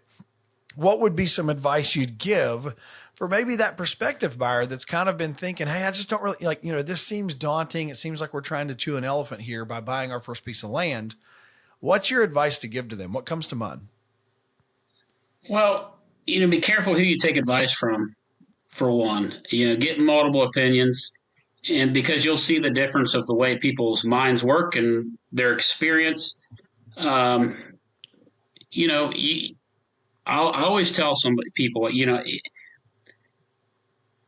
I've bought real estate out of state myself. I hire full-time realtors. And I even started as a part-timer. So it's tough for me to kind of seems ironic that I say that, but full time makes a big difference, especially if you're going to be buying rural land because it's such a time commitment to go look at land. And if you're going to look at land, you want somebody that has a side by side, has the freedom to go look at these properties, knows timber, knows the ag, knows that say, hey, this is the perfect farm, but it's over budget by 200. What do you think that house and 5 acres would be worth if I sold it off that 150? Run me numbers, run me scenarios, give me an estimate on the timber. If your land agent can't do that, it really puts your deal at risk. So, I mean, when you have that level of comfort of, you've got solid documentation of what your stuff is worth, it makes it a little bit easier going into the situation. And especially, again, lenders is another thing. Lenders kind of vary on different terms. I know some that'll do 30 years, and know some that only do 15 years. So that really adjusts just monthly the outlier. cash flow. Yeah, So for sure. I mean, and there's, as easements, right of ways. Is that easement, is it a walking path, a 10-foot walking path, or is it a 60-foot that you're actually able to maintain? Yep. What's going through my property? Do I get the mineral rights? So you've got to ask the right questions because if you don't, and you go in contract with an agent that you've been using, it could put you at risk. So the more experience, I would say would be the biggest thing in full time and ask questions. So we're going to give Jeremy's number at the end of the show. Don't worry, everybody. You can work with Jeremy, but you may be listening to this and you don't have a Jeremy in your region, but we'll let you tell you his service area when we're done here. But what would you suggest to a buyer if they're going to get themselves ready to buy a piece of land? Let's say they're dreaming, they're listening to the podcast, they're empowered, they're excited. They're going to share this episode with their wife or husband tonight. What's the real first steps if they want to be a client of yours prospectively? What's the steps? Yeah, so I mean, you want to explore your options because there's a lot of agents or a lot of lenders that will maybe want to extend maybe a 15-year mortgage, variable rate. There's others that will do 30-year fixed rate. Down payments can vary. So a lot of people think all banks are the same. They're not. They all do something different. They're all allowed to do something a little different. So, definitely shop for a lender. Because your home lender or your daily bank may not even do land, and they may only do it up to 10 acres. A lot of them just won't hold it in their portfolio. And Jeremy, we could talk locally, but regionally, who are some of the lenders that you seem to do the most work with? I'm actually going to have some on from like Rural First, Ag, Farm Credit, those folks. Yeah, Rural First, Farm Credit, they're both really good. Kingston Bank is good in this area. Merchant Bank, Vinton County Bank. I mean, it just depends on what you want. Each one of them kind of does a little bit something different. There's some banks are better at buying like a little 5 or 10 acre lot than others. Say like Farm Credit, they like in big farm. That's right there in their pipeline. I mean, they do obviously do the lots, but they're a broader bank. They do a little bit of everything. Got it. All right, so we're going to keep going here. The advice you'd give is basically get pre-approved, so you're not wasting someone's time, so you can understand what you've got to get put down. And if you've got to get creative, if you understand you're trying to get into the land game and you might need to buy something smaller, keep in mind the smaller pieces do tend to sell higher, but they are still the start to getting in. So you're getting pre-approved, find an agent that's full-time, someone that's really transacting a lot, well-versed. You're seeing them front of mind. They're experienced in land. What else do you do at that point? Or do you just give them a call and that's where you start the process? So I always tell people, even if you're not ready financially, so you talk to your lender and your lender, you find a good lender, the lender says, okay, here's the plan. Let's get this amount of money down. This is what you're looking at. Then from there, find your agent, because what I tell folks, even if you're not ready, let me send you listings so you can get familiar with the area and see how much bang for your buck you can get. Because, when you're just hitting the market, it's just kind of like dating. You just hit the market and you're going like, oh my God, everybody's crazy. Like, I don't know who to pick. Everybody's crazy. Yep. So, if you get familiar of what you want and where you want to be for different prices, if you're a person that wants more land, then I can say, okay, we need to get further away from this town or this area, and I can put you on more land for less per acre. Other people, they Yep. want the convenience of, I want a balance of my wife to be able to go 5 minutes to town. Okay, we can make that happen. It's probably going to be more expensive to be closer to town, naturally, but you can get familiar with the market. And I feel even as the consumer, you should, during this period of time of buying, you should somewhat have some knowledge. It makes it easier when we go look at these properties to see through some things. It puts Yeah, us on a you're, better page just to communicate together. it does, and I think the thing that I see a lot and have seen is like a lot of people don't really know what their musts are and their criteria. And I know a good agent like yourself can help kind of encourage or dispel musts, because of course my must is to pay $2,500 an acre for property in Licking County with all tillable and brushy bottoms and access from the north and the south, and that's never going to happen. We know that. So, you know, I think a good agent can take someone, kind of have that initial session and say, hey, all right, what are your musts? And usually I think, Jeremy, you would say the first one is they want to be within a certain distance of home or a certain distance of an airport or something, time wise. Am I wrong? No, absolutely correct. Because if you're not, you'll never use it. If you get too far away, you just won't And I use get it. that call all the time. The people that respond to our letters, a lot of them would say, yeah, it's a 4-hour drive from some, so-and-so. And we just thought we'd use it more and we'd like to buy something closer to home. So that's kind of that criteria that you've got to, and I see so many agents that, especially when we used to flip houses, these agents would just show a house to somebody and they would have no clue. They would just keep showing houses, and I'd hear from the agents, they'd keep showing houses, show 10 houses. And I've said, you need to sit down and figure out what this buyer wants, Right. what their musts are, what their money looks like, what are their non-negotiables, what are the things they're willing to bend on.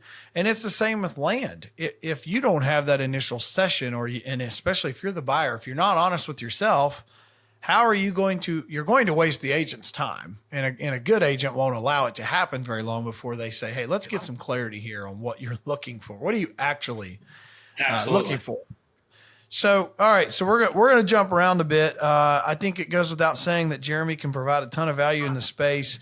Quick, fun question. Then we're going to jump out of the realty space for a minute. I want to put on your camo in a second. What do you think that this election cycle is going to do? Whether, Jeremy and I are all ultra conservative, Trump train all day, every day. But regardless of what side of the fence you're on, what do you think this election cycle is going to do to, and you could just say the real estate market, or if you have a land specific opinion? Well, I feel the last president he inherited a much better book of business and economy.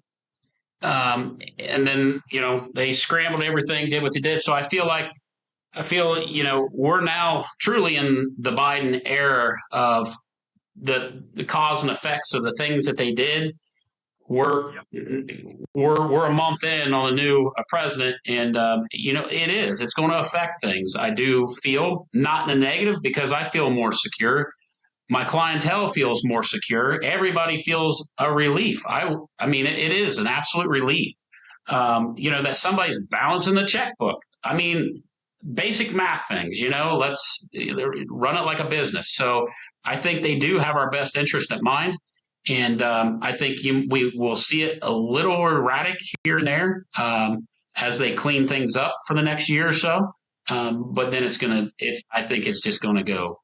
I think it's going to go wild. I mean, just, because when you got somebody that is advocating to do local business, and when I say local, call that the United States. You know what I mean? Like, let's keep it all here. Let's keep the infrastructure here, the gas, the oil, the metal, the rubber, the everything, so that only is going to put money in our pockets and increase values of things.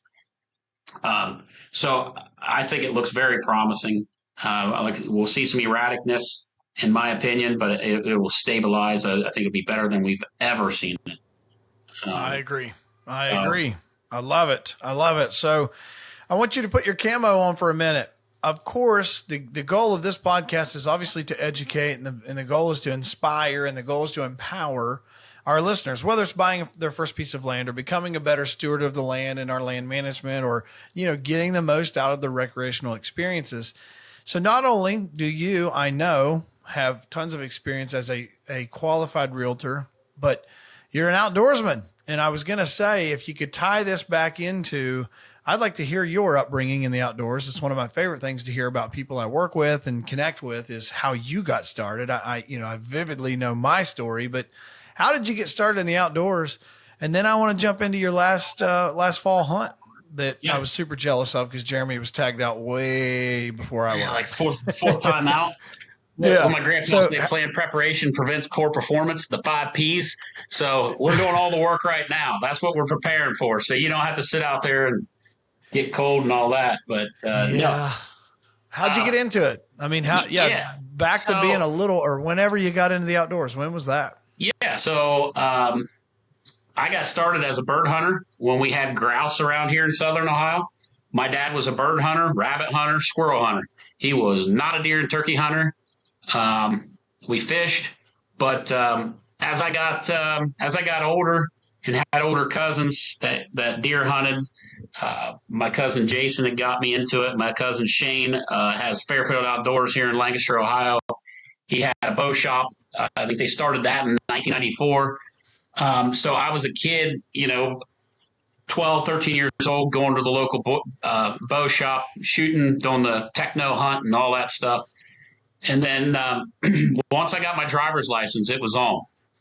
It was on. So I was able to get that freedom of just get out on my own and start bow hunting. And then, from there, it just kind of grew into more deer hunting, more land preparation. Once I became a landowner, that was the thing I liked about that the most. And I will say, I don't know if it's equal or more than the land side of things, the running the trail cameras, planting the food plots. I could do that all day.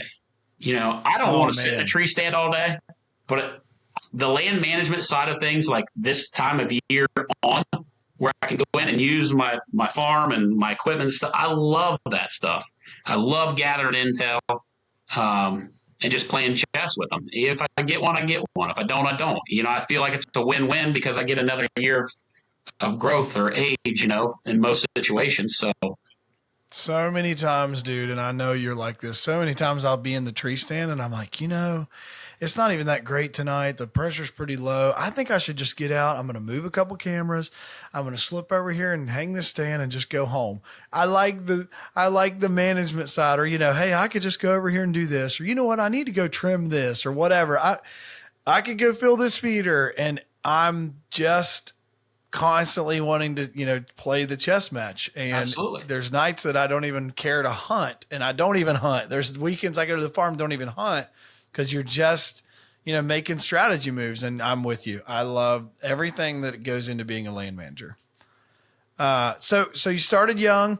You're just like me, man. When I got my license, that was kind of what really started it for me. I got out of sports, not even like intentionally. It just happened. But I really, really just loved bow hunting. And once I got my license, it was on. I was in the tree as much as you could be. Yeah.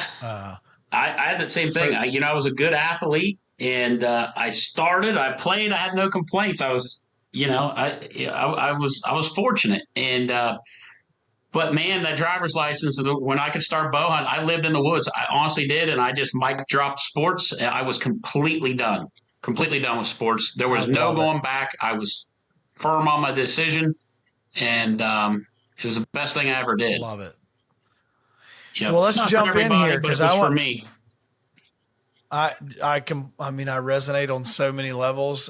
It's just so interesting hearing that once you got your license, it kind of clicked for you. I just think that's going to be a commonality in a lot of stories that are of us guys that are infatuated with being in the woods. Let's jump into last fall. You killed a really, really nice buck here in Ohio. Yes, I was jealous. I was irritable. Still learning the ropes of moving my whole life and kind of, figuring out farms, getting permission, just all the stuff that, comes with change. So here pops Jeremy on a nice cold front through October, but walk us through the story here and a little teaser here. If I'm right, was this on one of your home farms? One of my home farms, and kind of cool story with this. And I bought this farm be a year ago, January. So I had no history on this property. I've got a good friend of mine, Adam, that lives one farm over. He's shot some nice deer, but this farm was one of those unique situations. The family needed to sell, uh, and they came to me and said, will you buy this? Here it is. We got to make this happen. So quick. So I wasn't looking financially. Buying farms can be expensive. So Yep. Timing's everything. And in a good deal like that, a property that close to my home farm, it's about 3 miles from my home farm. It was a no-brainer. I had to make it happen. So that started, and it wasn't a real. I like the farm as a deer hunter. It's not the picture perfect farm. It was clear cut probably 20 years ago. So I mean, it's thick. But yeah, I've got some fields. I got 7 acres of fields in there for food plots. And so it started the land clearing process of it last about February, and cleared 7 acres, just plucked every tree out of there and took a skid steer with a grapple and just built walls up against the field edges. So there was only so many entrances and exits. You're speaking my language. In, planted a very lovely food plot in the drought that did not come up. It looked like an infield of a baseball diamond. You're also speaking my language. Yeah, it was rough. I'm out there with water tanks. I'm thinking, I'll bridge this. This water will eventually come. Hell no, it didn't. Same thing. Yeah, they're still bare, actually, Tyler. Mine are too. And if you've ever looked at any of my listings, and Jeremy's got a few, we promise. We tried hard. We promise. Yeah, but what was wild is it was so dry the night that deer came in. I mean, it was dry. My pond is actually just now filling at my house. But I remember, I'll never forget the deer's coming in. And as it's walking out, each deer is walking out there in the food plot. The dust was just coming up each step. Yep. It was pretty cool. I didn't get it filmed. Hunting in that blind, the windows are tinted and it gets dark really quick. So I'm adapting to filming in a blind. It's tough. It really is. I mean, that's another segment we could go through, but it for sure is tough. That tent is nice until, and Rich Hickson's going to listen to this. Everybody go buy a 360 blind that has the non-tinted and tinted. They have the dual pane windows on these new 360s. So you can pull that tinted window up at last light and you've got a clear glass still, enclosing your sound. Yeah, I haven't seen those. I have to look at those, but that's slick. That'd be cool. Helpful. I know what you mean, though, and it's hard on your cameras, especially if you don't have the windows open, and we don't usually. Well, your camera takes a minute. Your camera takes a minute to gather the light. I mean, it just kind of throws it off. So you didn't know the deer? I want to get in here. I love these stories. I want to know everything you'll tell us. I put a trophy rock out in about first part of June. And he was one of the first ones that showed up to it. And you could tell his main frame was solid. He was going to be something. Still didn't know what this deer was. But then he just kept coming to the trophy rock, every few days. And then I started adding some corn to it as he was growing. I could really see what I was working with. And give me time to work on the food plot, because at that time I was trying to plant the food plot. I planted 2.5 acres. I did 2.25 acres in clover. And then around the blind, I did Whitetail Institute tubes and radishes. All-time tubers. Yes. Yeah. Yep. It was on around the blind. That 1/4 acre is all I had. That is all that came up. The rest of it was a ball diamond. So these deer absolutely loved them, devoured them, and I mean every night they would come to my box blind. So I had trail cameras on the box blind, and I put a corn pile about 50 yards out from that on the field edge of the CRP. So there's a 7-acre field, 2.5 acres is food plot. Where it transitioned from CRP to food plot, I had the corn there, and he hadn't really been hitting the corn, very erratic. He may stop in and eat the corn every now and then. He just wasn't a corn pile deer. Um, my neighbor on one farm over, that deer came into his corn pile every day, every day. Mine, he just wouldn't give mine attention. He was more into the food plot. I have better fields. He was hunting on like a reclaimed pipeline that went through, so that soil is never really as good as it was. He came in that morning, daylight, 7:30, and I have a theory: if a big mature buck comes in daylight in the morning, and it's full light, he is bedded right there, right there. He just got something to eat, and he went to bed, and he had walked by the camera going to the food plot. So I was like, you know what? All the wind, all the pressure, everything is so wrong. The only thing I got is he came in the morning in daylight. And I was telling my boy, I was like, I don't think I'm going to get everything is off. I'll just blow him out of there. He's like, Dad, you always stand by that theory. You got to go. You have to go. I'm like, you know what? You're right. I've always stood by that theory. I'll go. So I did. And now I will say, over time, and ultimately, you got to have the money to buy a blind, and they're $2,000-3,000, and that sucks compared to used to buying a couple $100 tree stands. But when whether you build it yourself, I mean, you can do it yourself. Everybody's at different levels. Some people got the fancy stuff and AC and power and things, and mine are pretty simple. But and some people build homemade. I mean, but when you're condensing a lot of deer into a food plot or into a corn pile, so I had a lot of things going on. I had a water hole that didn't have water, corn pile, and a small food plot, but it was a lot of deer coming to it. I didn't have to worry about the wind, and once I got in there, and it was. Well, that's what I was going to ask you. How confident were you in where he was bedded, and where's your wind going to get him on your way in? Well, I was learning that farm. Like I said, this was only the 4th time I've hunted it. So even today, to say my confidence level on that farm with past experiences, I don't have it. You're just kind of firing off the cuff and going with your intuition. How you learn. Yeah, you're learning. So and I mean, it was a chip shot. It was about 15-yard shot, come right by the blind, and that was I'd have to look back at the dates. I think it was the 3rd week in October. And I mean, he come in dogging. Was this when we got that unseasonably cold? I mean, it was really cold this year, like 2 weeks in October. Was this in that time frame? Yep. It was on. And you said he was already on does. He looked like a German short hair pointer out there, just nose to the ground, just going. But 15-yard shot, ran about 150 yards and just piled up, done. And then, ironically, my son had killed his deer 2 days before. Oh, he shot a 150. Not in the same blind, or he? No, he shot it at the home farm. Okay. So, Jeremy, I want to ask you something here. I love breaking these hunts down. When this deer came in, if you could guess or go back, and I know there's always a million things going on.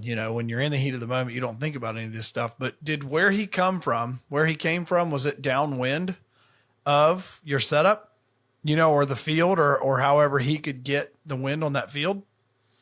Or do you remember? I don't exactly know where he came from. I was watching a herd of deer out this window. And, I know this feeling. Yeah. And they just show up. I do have the CRP here, but it's not a real wide CRP. It's probably 150 yards. And, there's timber on each side. So I don't know where he popped out, how he transitioned over into the food plot. But when I turned over, he was 20 yards broadside right there. And, of course, when you hunt them blinds, there's the pros and cons. You can't hear. You can't hear nothing. So that's probably one of my biggest cons with them, honestly, is that I like to be able to hear and kind of hear things and the longer sight, This is what sells me on a blind. You got your hearing, you got your eyesight, you got your sense of smell. We have to give them the sound. We have to give them the vision. We don't give them the nose ever. Never give them the advantage of the nose, because you've seen it. How many times you'll be up in a tall timber? You could be 30 feet up there. The deer's 50 yards over there. It'll be sitting there eating. Wham! It'll throw its nose up, pointed directly at you. It knows you're there. It don't even have to see you. So, as far as I'm concerned, hearing, seeing, I will disadvantage myself. It sucks because I feel like it is my advantage, but ultimately I have to control scent. And that's their overwhelmingly number one safety measure in their makeup. God made them that way. Absolutely. I read something, Jeremy, one time that, and I'm convinced this is true now, that white-tailed deer have 1,000 times better smell than a red bloodhound. Would not surprise me. I've never seen a dog find a person in a tree without even seeing it. I mean, it's frustrating because you'll sit there and you'd even have, I've done it where I've got a good wind direction and it still finds me. And it's like, yep. I've even done it where I put the tree in front of me too. Like I do a lot of stands where I feel like if they're fairly exposed or I'm kind of in an area where it's like, if they're on edge, they're going to be looking at me, or I use the tree as my cover. I'll be on the back side of it. And I've even seen them, I'm peeking around the tree, one eye, and they're staring at me, in a huge tree. So you don't know where the deer comes in, which this happens to all of us, in the heat of the moment. You just, boom, you look over and it's like, there's the ghost and there he is. So was it as simple as he came into range and you were able to shoot him, or did you even have to stop him? He was running. He was running does with his nose on the ground. So yeah, I had to stop him to get him stopped. Because it just happened so quick, and he just kept on turning figure eights. He just, he had just lost his mind. But I got him stopped, put a good shot on him. Well, he's dead. I'll say that.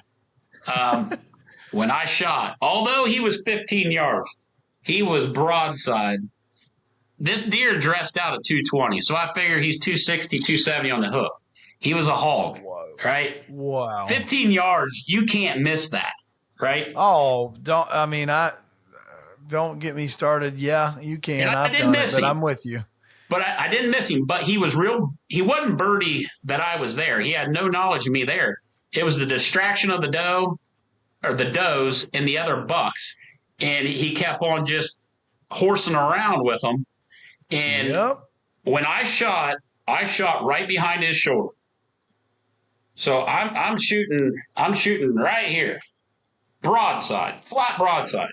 When I recovered him, I walked up on him, so he's looking away from me. I'm going downhill. The arrow had went in through his hind quarter, all the way up through his guts into his chest cavity. So when I released the arrow, he had to have took an acute 90 and just sent that arrow right down that Texas heart shot. I mean, it got everything. Unbelievable. Wow. He was done. Me and my son, we walk up on this thing, and he's like, "You are so freaking lucky." I'm like, "Oh my!" I'm like, "I didn't aim there. He wasn't even angled that way." But he must have he must have caught a scent, and I didn't even notice because it was in the transition of the arrow being released that he just must have. Yep. But he took the wrong turn. Right turn for me, wrong turn for him. Well, Jeremy, I don't even know if I told you 18 hours later after I shot mine this last year, 18 hours later, I walked up on a deer still alive. So, not great. I know and that was 26 yards, quartering 2, but stuff happens. Bow hunting, man, don't want to discourage anyone who's listening that's not diehard bow hunters yet. The thrill of bow hunting is far surpassing the low of, potentially wounding an animal, but it happens. It just does. It does. So, let's ice the cake here. Don't care about score or anything like that. But Jeremy, I think it goes without saying this deer was mature, fully mature. What did he end up taping, or did you tape him? I taped him, and a couple of my buddies taped him. I've never officially scored a deer. I just, everybody's got different opinions on that. And, Yep. I was a contractor. I could read a calculator I can't talk, but a tape measure. So, and I can add up just fine. So I'll get a second or third opinion within my group of friends that, know how to measure. But he measured at 177, and I believe it was 1/8, I believe is what it was. I don't remember the eighth on it. I've got it written down out in the barn. But technically, he broke a drop tine, and I've got plenty of footage of it. The best I could tell was in between 3 and 3.5 inches, and he freshly broke it before I shot him. Are you going to have it remade? He should have grossed right at 180. And are you going to have that added on, or are you going to leave it be? I'm going to add it on. That's what I knew that deer was. I didn't know that deer without a drop. I mean, I just walked up and again, it's nothing I'm going to ever take to somewhere and get scored. The scoring thing just isn't my thing. There's so many of them anymore. Everybody's got an opinion on it, and they do it differently. And ultimately, a lot of people put a tape on it and say, you look at these bucks online. If they call it a 175-inch deer, that's what it is, because they put it on social media as it's a 175-inch deer. So it's like, yep. Well, do you think, Jeremy, nobody ever gets to put a tape on them? Could he have busted that off in the chase to his death? I don't think so, because he ran through a field and just maybe got 15 yards into the woods, and it's pretty open woods. I don't think so. Okay, well, and being like, what'd you say, third week of October? Yeah, and it was on the opposite side. When he came in that morning, I couldn't see it in the picture because I couldn't see the other side of his rack. Got it.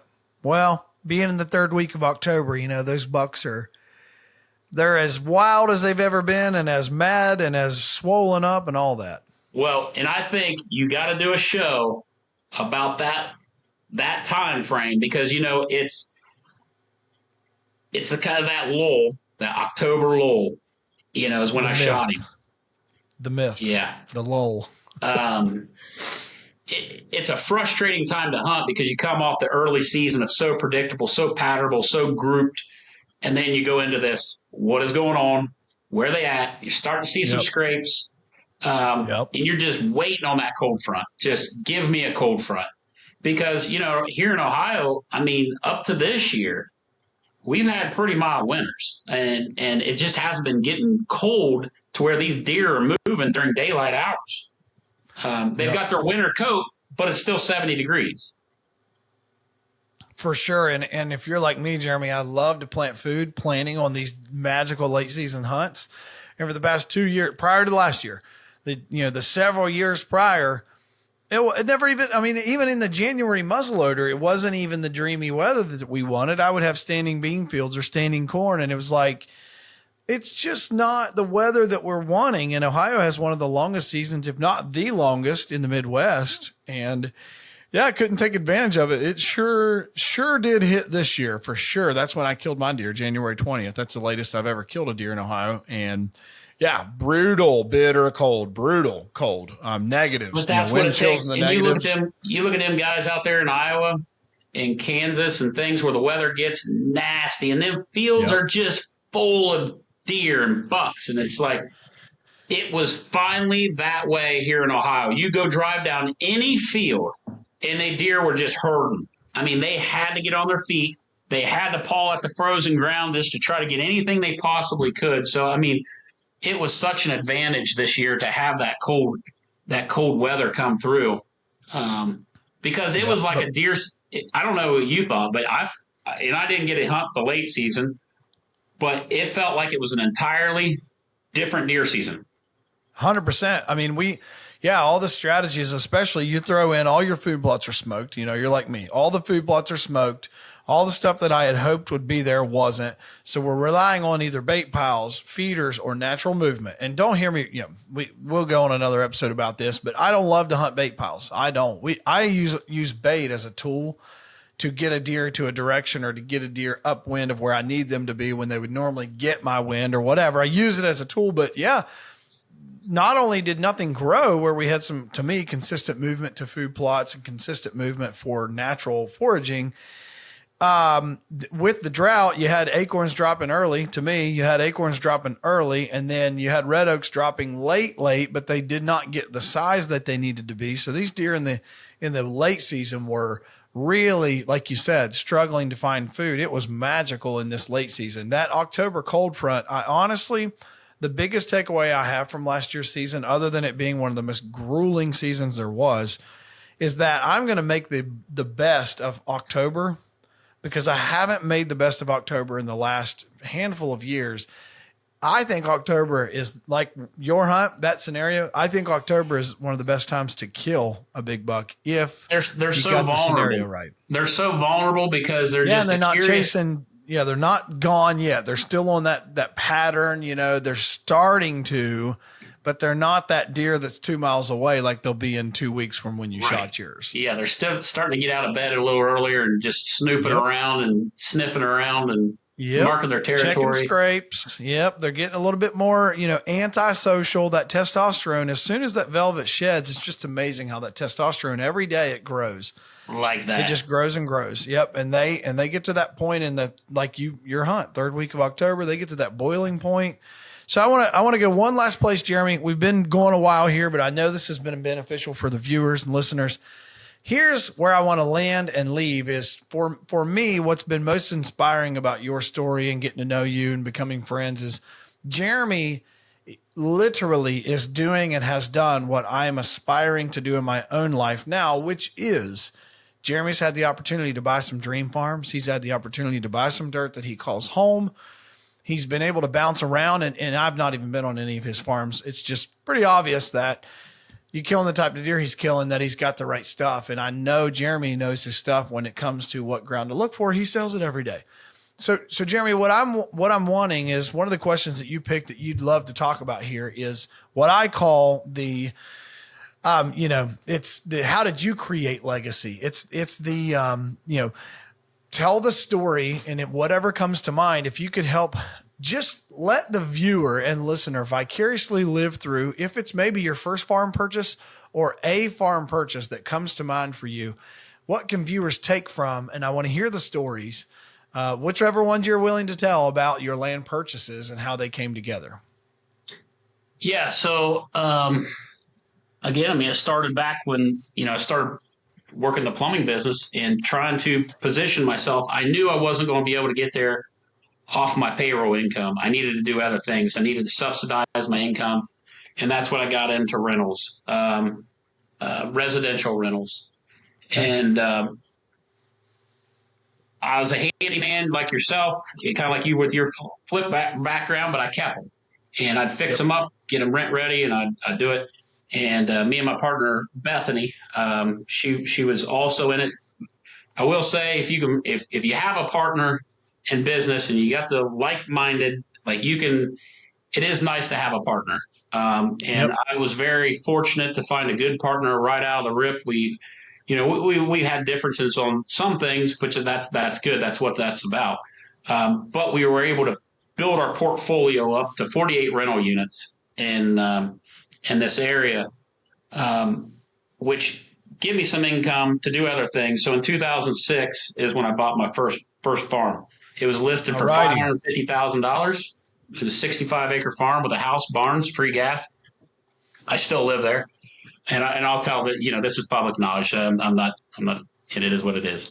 But the family, they were trying to settle an estate. The parents had passed. Family needed to sell estate. Brother and sisters didn't get along very well. There was a lot of tension there. So they wanted this deal to go away. I couldn't pay $550,000 for this farm. There was no way. I was 23, 24 years old, and just had a 6-month-old son. Wasn't going to happen. We shot our shot, offered him $260,000 at that time, but that was back towards nearing the 08. Things were getting a little wacky. The wheels were about to fall off. But Let me make sure I'm tracking real quick. I don't want to slow you down. 560 was their list. You offered 260. yeah, My man. yeah. Goodness, I love you. Let's go. All right. But Anyway, it was one of those ones that had sat, and it was my yeah, shot. for It sure. was Well, it sounds like, and I don't want to cut you off, Jeremy. It sounds like it's one thing, and Jeremy can resonate. It's one thing to offer that day one, first thing when the thing comes on the market. It's one thing to offer someone 300 grand less. Jeremy, you're talking about this thing had sat, it had stagnated. You knew it was time to strike. over a year it sat, and they needed to settle the estate. Okay. And it wasn't one owner. So all sellers have different scenarios and situations. Yeah, again, I wouldn't recommend that on something that was just listed. And those times were different then. Yeah. You're heading into a crash right there. You said 2006. I think they overpriced it at that price as well. It was not worth it, or it would have sold for that. So, the only shot I had was, this is what I'm pre-approved for. This is what I got. Let's go. And they took it. Okay. And it was, you said 56 acres or 65 acres? Or 66 acres, actually, is what 66 acres. All right. And this is where you live now. Correct. Very good. You call this the home farm. 66 acres, barn, house. What was it when you bought it? Just to have a barn and a house?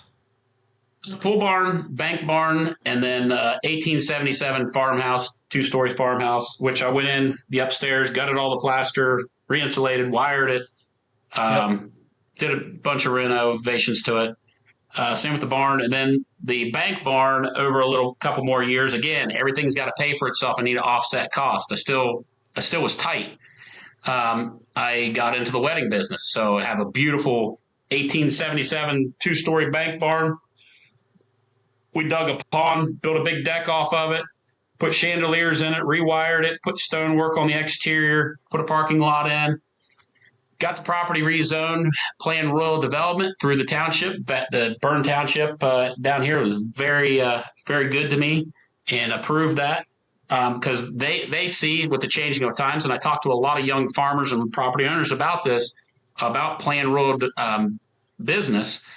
Yep. Is these farms are becoming so expensive. So how can we stay on the train? How can we stay on the cart? You know what I mean? Like you don't, you want to be a part of it. You want to stay here. You want to be able to afford to stay here, because as prices come in, taxes go up, insurance goes up.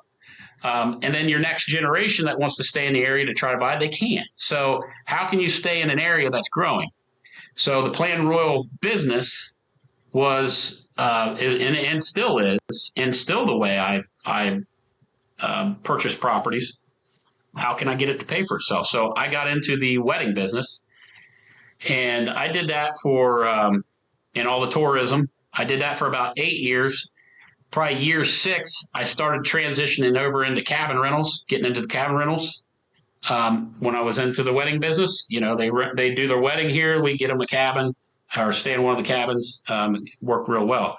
COVID hit, and they shut all events down. Now, I live where the barn is, and I did that for 8 years.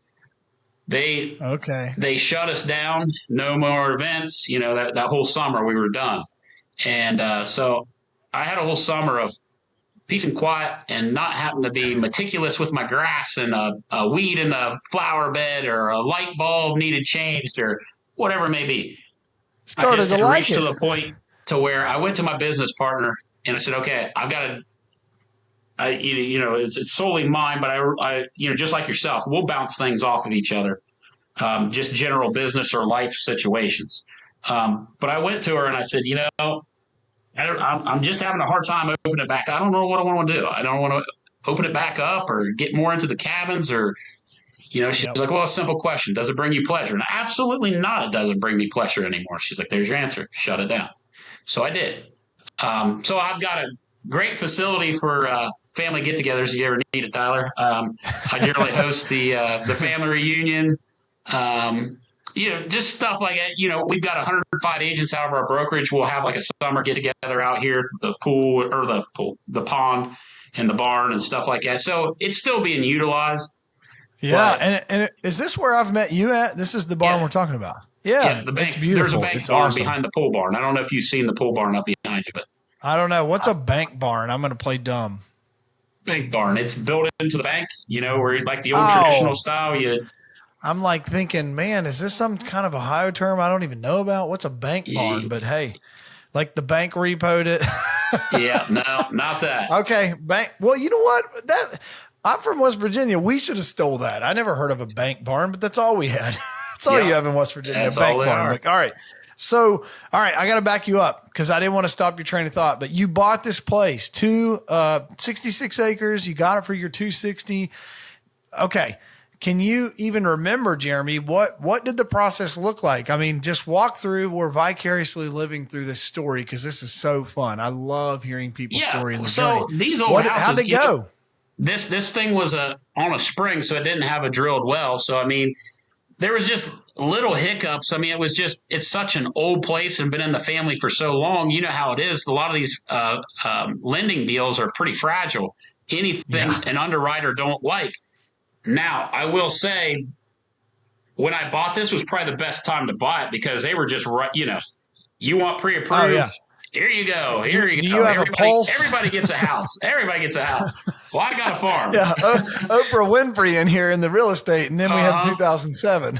So yeah. So luckily things were very lax at that period of time because this house was on a spring that would not go through now. Um, a lot of times the underwriters would kick that back. Man, I never even Yeah. thought about that. I mean, that's just amazing. I didn't Yeah. know that would matter, but okay.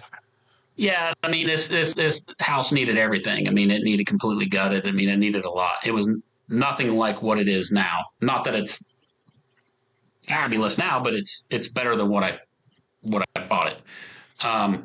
But But yeah, I this is your mean first thing. I mean, this is your first dance in buy. I mean, and Jeremy, it sounds like you didn't even know intentionally that this would happen to be what it is for you today. You bought it as a income producing or an asset that you thought you could perform on. Am I wrong, or did you buy it in the beginning thinking this might just be for me, and then that happened? The business play happened. 100% bought it for me myself, Okay. and Okay. it just looked for ways to offset cost. I had a little bit Okay. of timber cut off of it. Just, it was nice here Yep. too. One of the deciding factors when I was running my numbers, if I could afford it, was I got free gas. I got a 2-story, 4-bedroom old house that, had the original windows in it. They'd sit there and chatter. You had to stay You away from the need free windows because you'd gas. freeze. So, Yeah. I mean, I put a lot of money into it, but like the free gas was a huge asset Huge. to help Huge. offset costs. I'm thinking, well, I could pay Yep. more in a mortgage if I ain't got a utility bill. For sure. I mean, goodness sakes, when you think about building, and this is just a side plug for anyone looking at a farm, like if you've got a farm that has the mineral rights and has an active lease and you get free gas from that, and there isn't already a dwelling that's been attached to this lease, because usually they give one dwelling per farm, right? That's usually Right. how those leases go. I mean, goodness, the value, like I sit here and think about in that scenario for myself, heating your own barn, heating your own in-ground pool, heating your house, heating it, all these things still count as one dwelling and you're getting free gas. That's like invaluable what that is worth. Correct. Obviously it's got to be a good well, but it sounds like you've had a good well. The gas well's got to produce I've enough. got a But good one. man, I've got, so all right, so fast forward here, Jeremy. Like I want to fast forward a little bit just because I want to give a glimpse into this was your first one that was a piece of land, and now it's crazy. It's come full circle. That's where you live. If you're comfortable telling us how many farms do you own now, and how does any of these come to mind that are a similar story where it just happened the way it did that is something a listener could benefit from hearing how that yeah. was structured, the deal structure, all that. Yeah. So I sold the rental portfolio, the 48 rental units, and I Okay. sold that 6, 7 years ago, maybe 8 years ago. I'd have to look back, but I always say I kind of laundered the money. It's a Yeah. very dirty business being in that residential side of Yep. things. So I cleaned it. I sold that, and then I took the funds and bought land and cabin rentals. So that invested me. So I leveraged everything I did back here from the time I was 22, 23 years old. And I brung it up here when I was, at that time, probably 36, 37. I'm 44 now. I leveraged that appreciation and those assets to buy cabin rentals and buy land. So I've got 400 acres now, um, seven cabin rentals, and then those properties have anywhere from the smallest, I think, is 10 acres up to 40 acres on it. And then I've got a couple tracks. I've got a 78-acre tract of vacant farm and then an 80-acre tract, another vacant farm. But it totals 400 acres total, what I have here at my house and things like That's that. amazing. Amazing. Yeah. I'm doing, so when you guys listen to this, I'm doing the exact same, like I'm following his footsteps literally as we speak. I don't even know if you knew this, Jeremy, but I'm selling some of my last land sales contract houses in West Virginia that are basically rentals, but we've sold them on installment notes. I'm closing some of these as we speak. They're going to close at the end of the month. I'm going to 1031 exchange that equity into dirt. Like I'm going to find that's my next move, find my own next home farm. Maybe that Ross farm, I've already 1031 some of my Airbnb money. I sold an Airbnb in 1031 to that Ross farm. So doing the exact, like I'm literally following this roadmap that he's talking about. I'm doing this as we speak. Happy to dive deeper on this on the podcasts. Obviously, if you guys are watching this, comment below if you want to learn more about those things. Send us a message. I'll let you know here at the end of the show how to get a hold of Jeremy, but he's pretty easy to look up. Jeremy Mills. It's pretty easy to see him on social media. But Jeremy, so had you, if there's any advice, I want to, I don't want to take any more of your time than bringing you back on for other topics here in the future. But if there's advice you could give from the journey that you had with, start wherever you want, buying your first piece of land to where you're at now.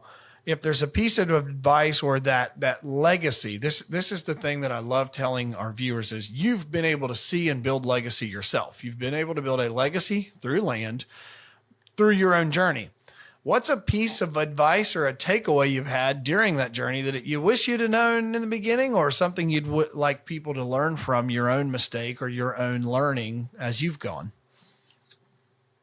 I mean, it's hard to get started. I didn't come from money. Like I told you kind of at the beginning of the story, when you have a family business and the business goes bankrupt, the whole family goes bankrupt.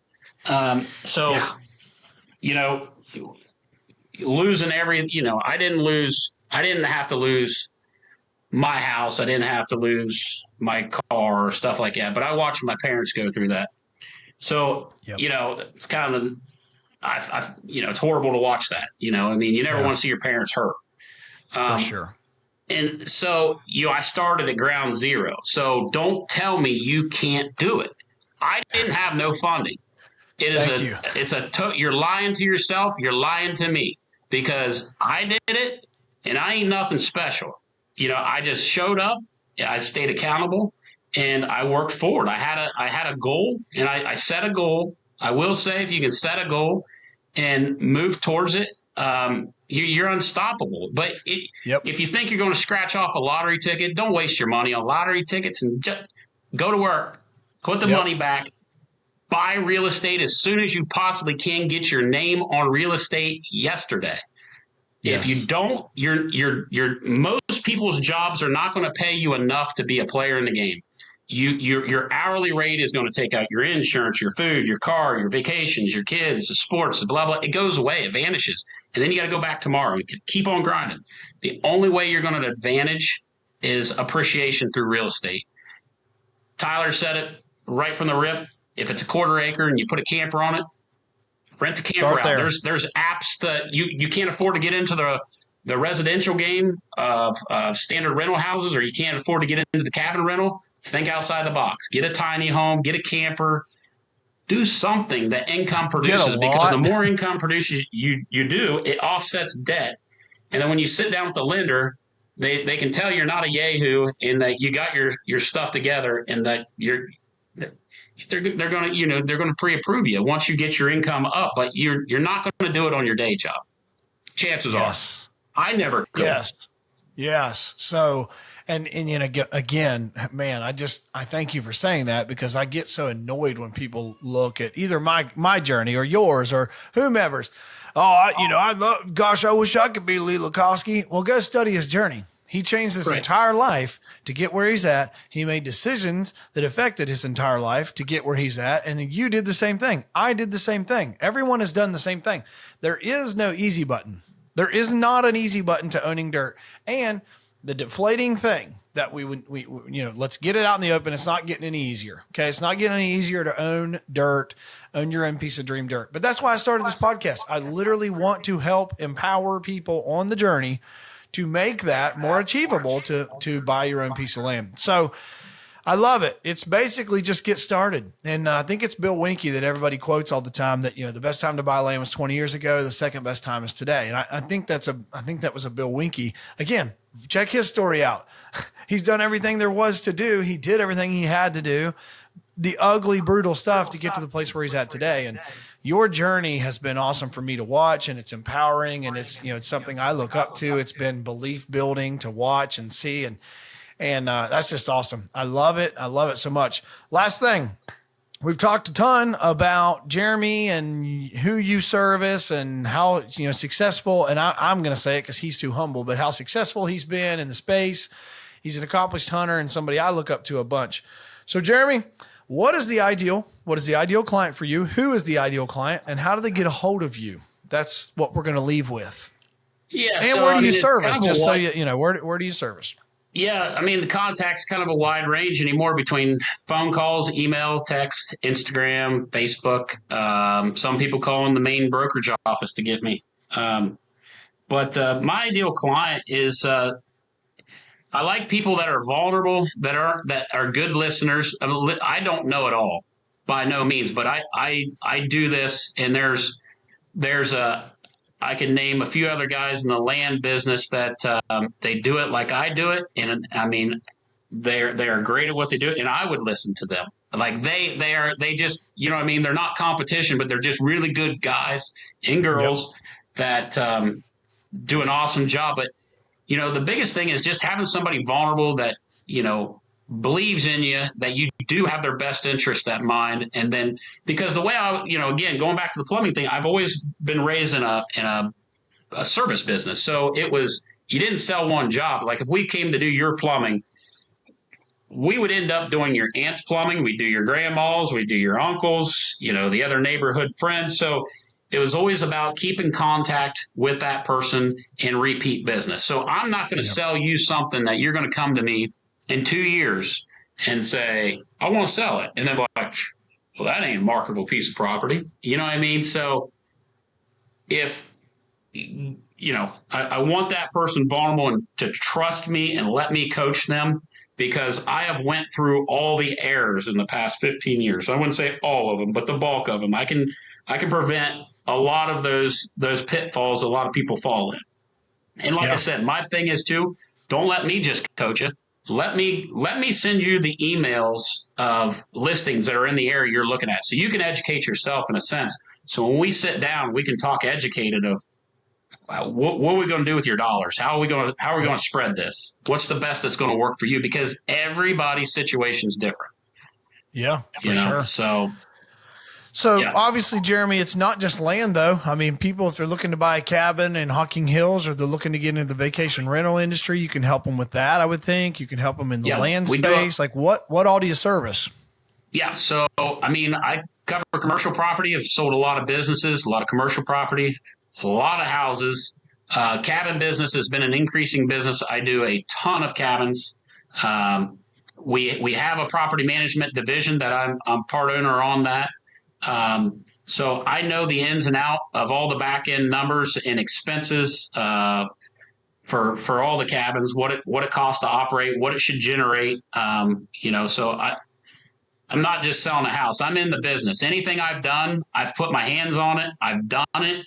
I've owned commercial properties. I've sold commercial properties. I've owned houses. I've owned a lot of houses. I've owned cabins. I've owned farms. It's crazy to me that that's your biggest financial decision in your life. And there's a lot of agents, and again, I'm not cracking on them, but it's just the obvious. A lot of these agents, ask them how many houses they've bought or how many they've sold. Most of them, I shouldn't say most of them. I don't know the number. So I don't want to mislead personally, you mean them personally, right? Not just representing the client. They haven't even owned a home.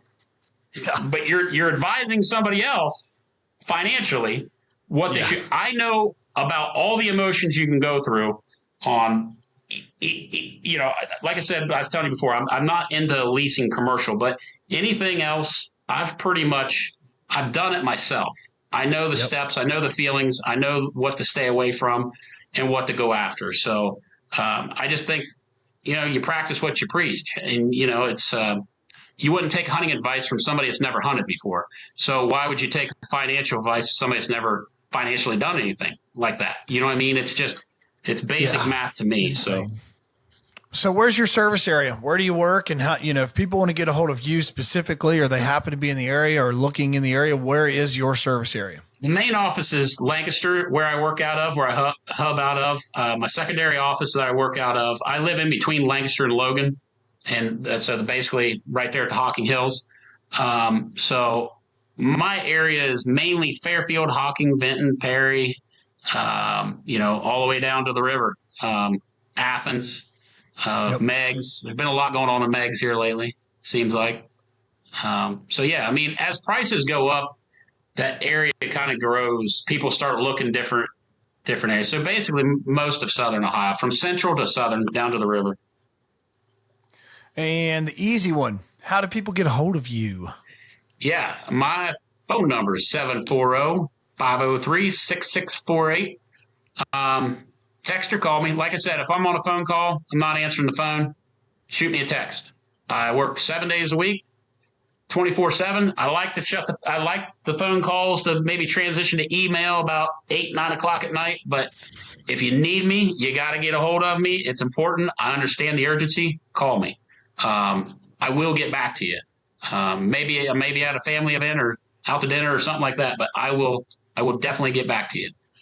He will. I know this Email about him. jrmillsrealtor@gmail.com. And then you can find me on any of the Rise Realty pages, Rise Lodging, Rise Land, and Instagram. It's at Jeremy Mills, Ohio. So And send me a text. you can What's that? also find him as the keynote.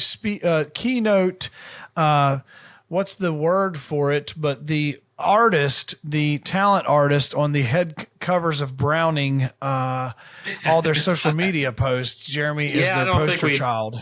I forgot about that one. Yeah, so I work for the Browning Company as like a brand ambassador, pro staff for Browning Trail Cameras, and then Big Browning, the gun manufacturer.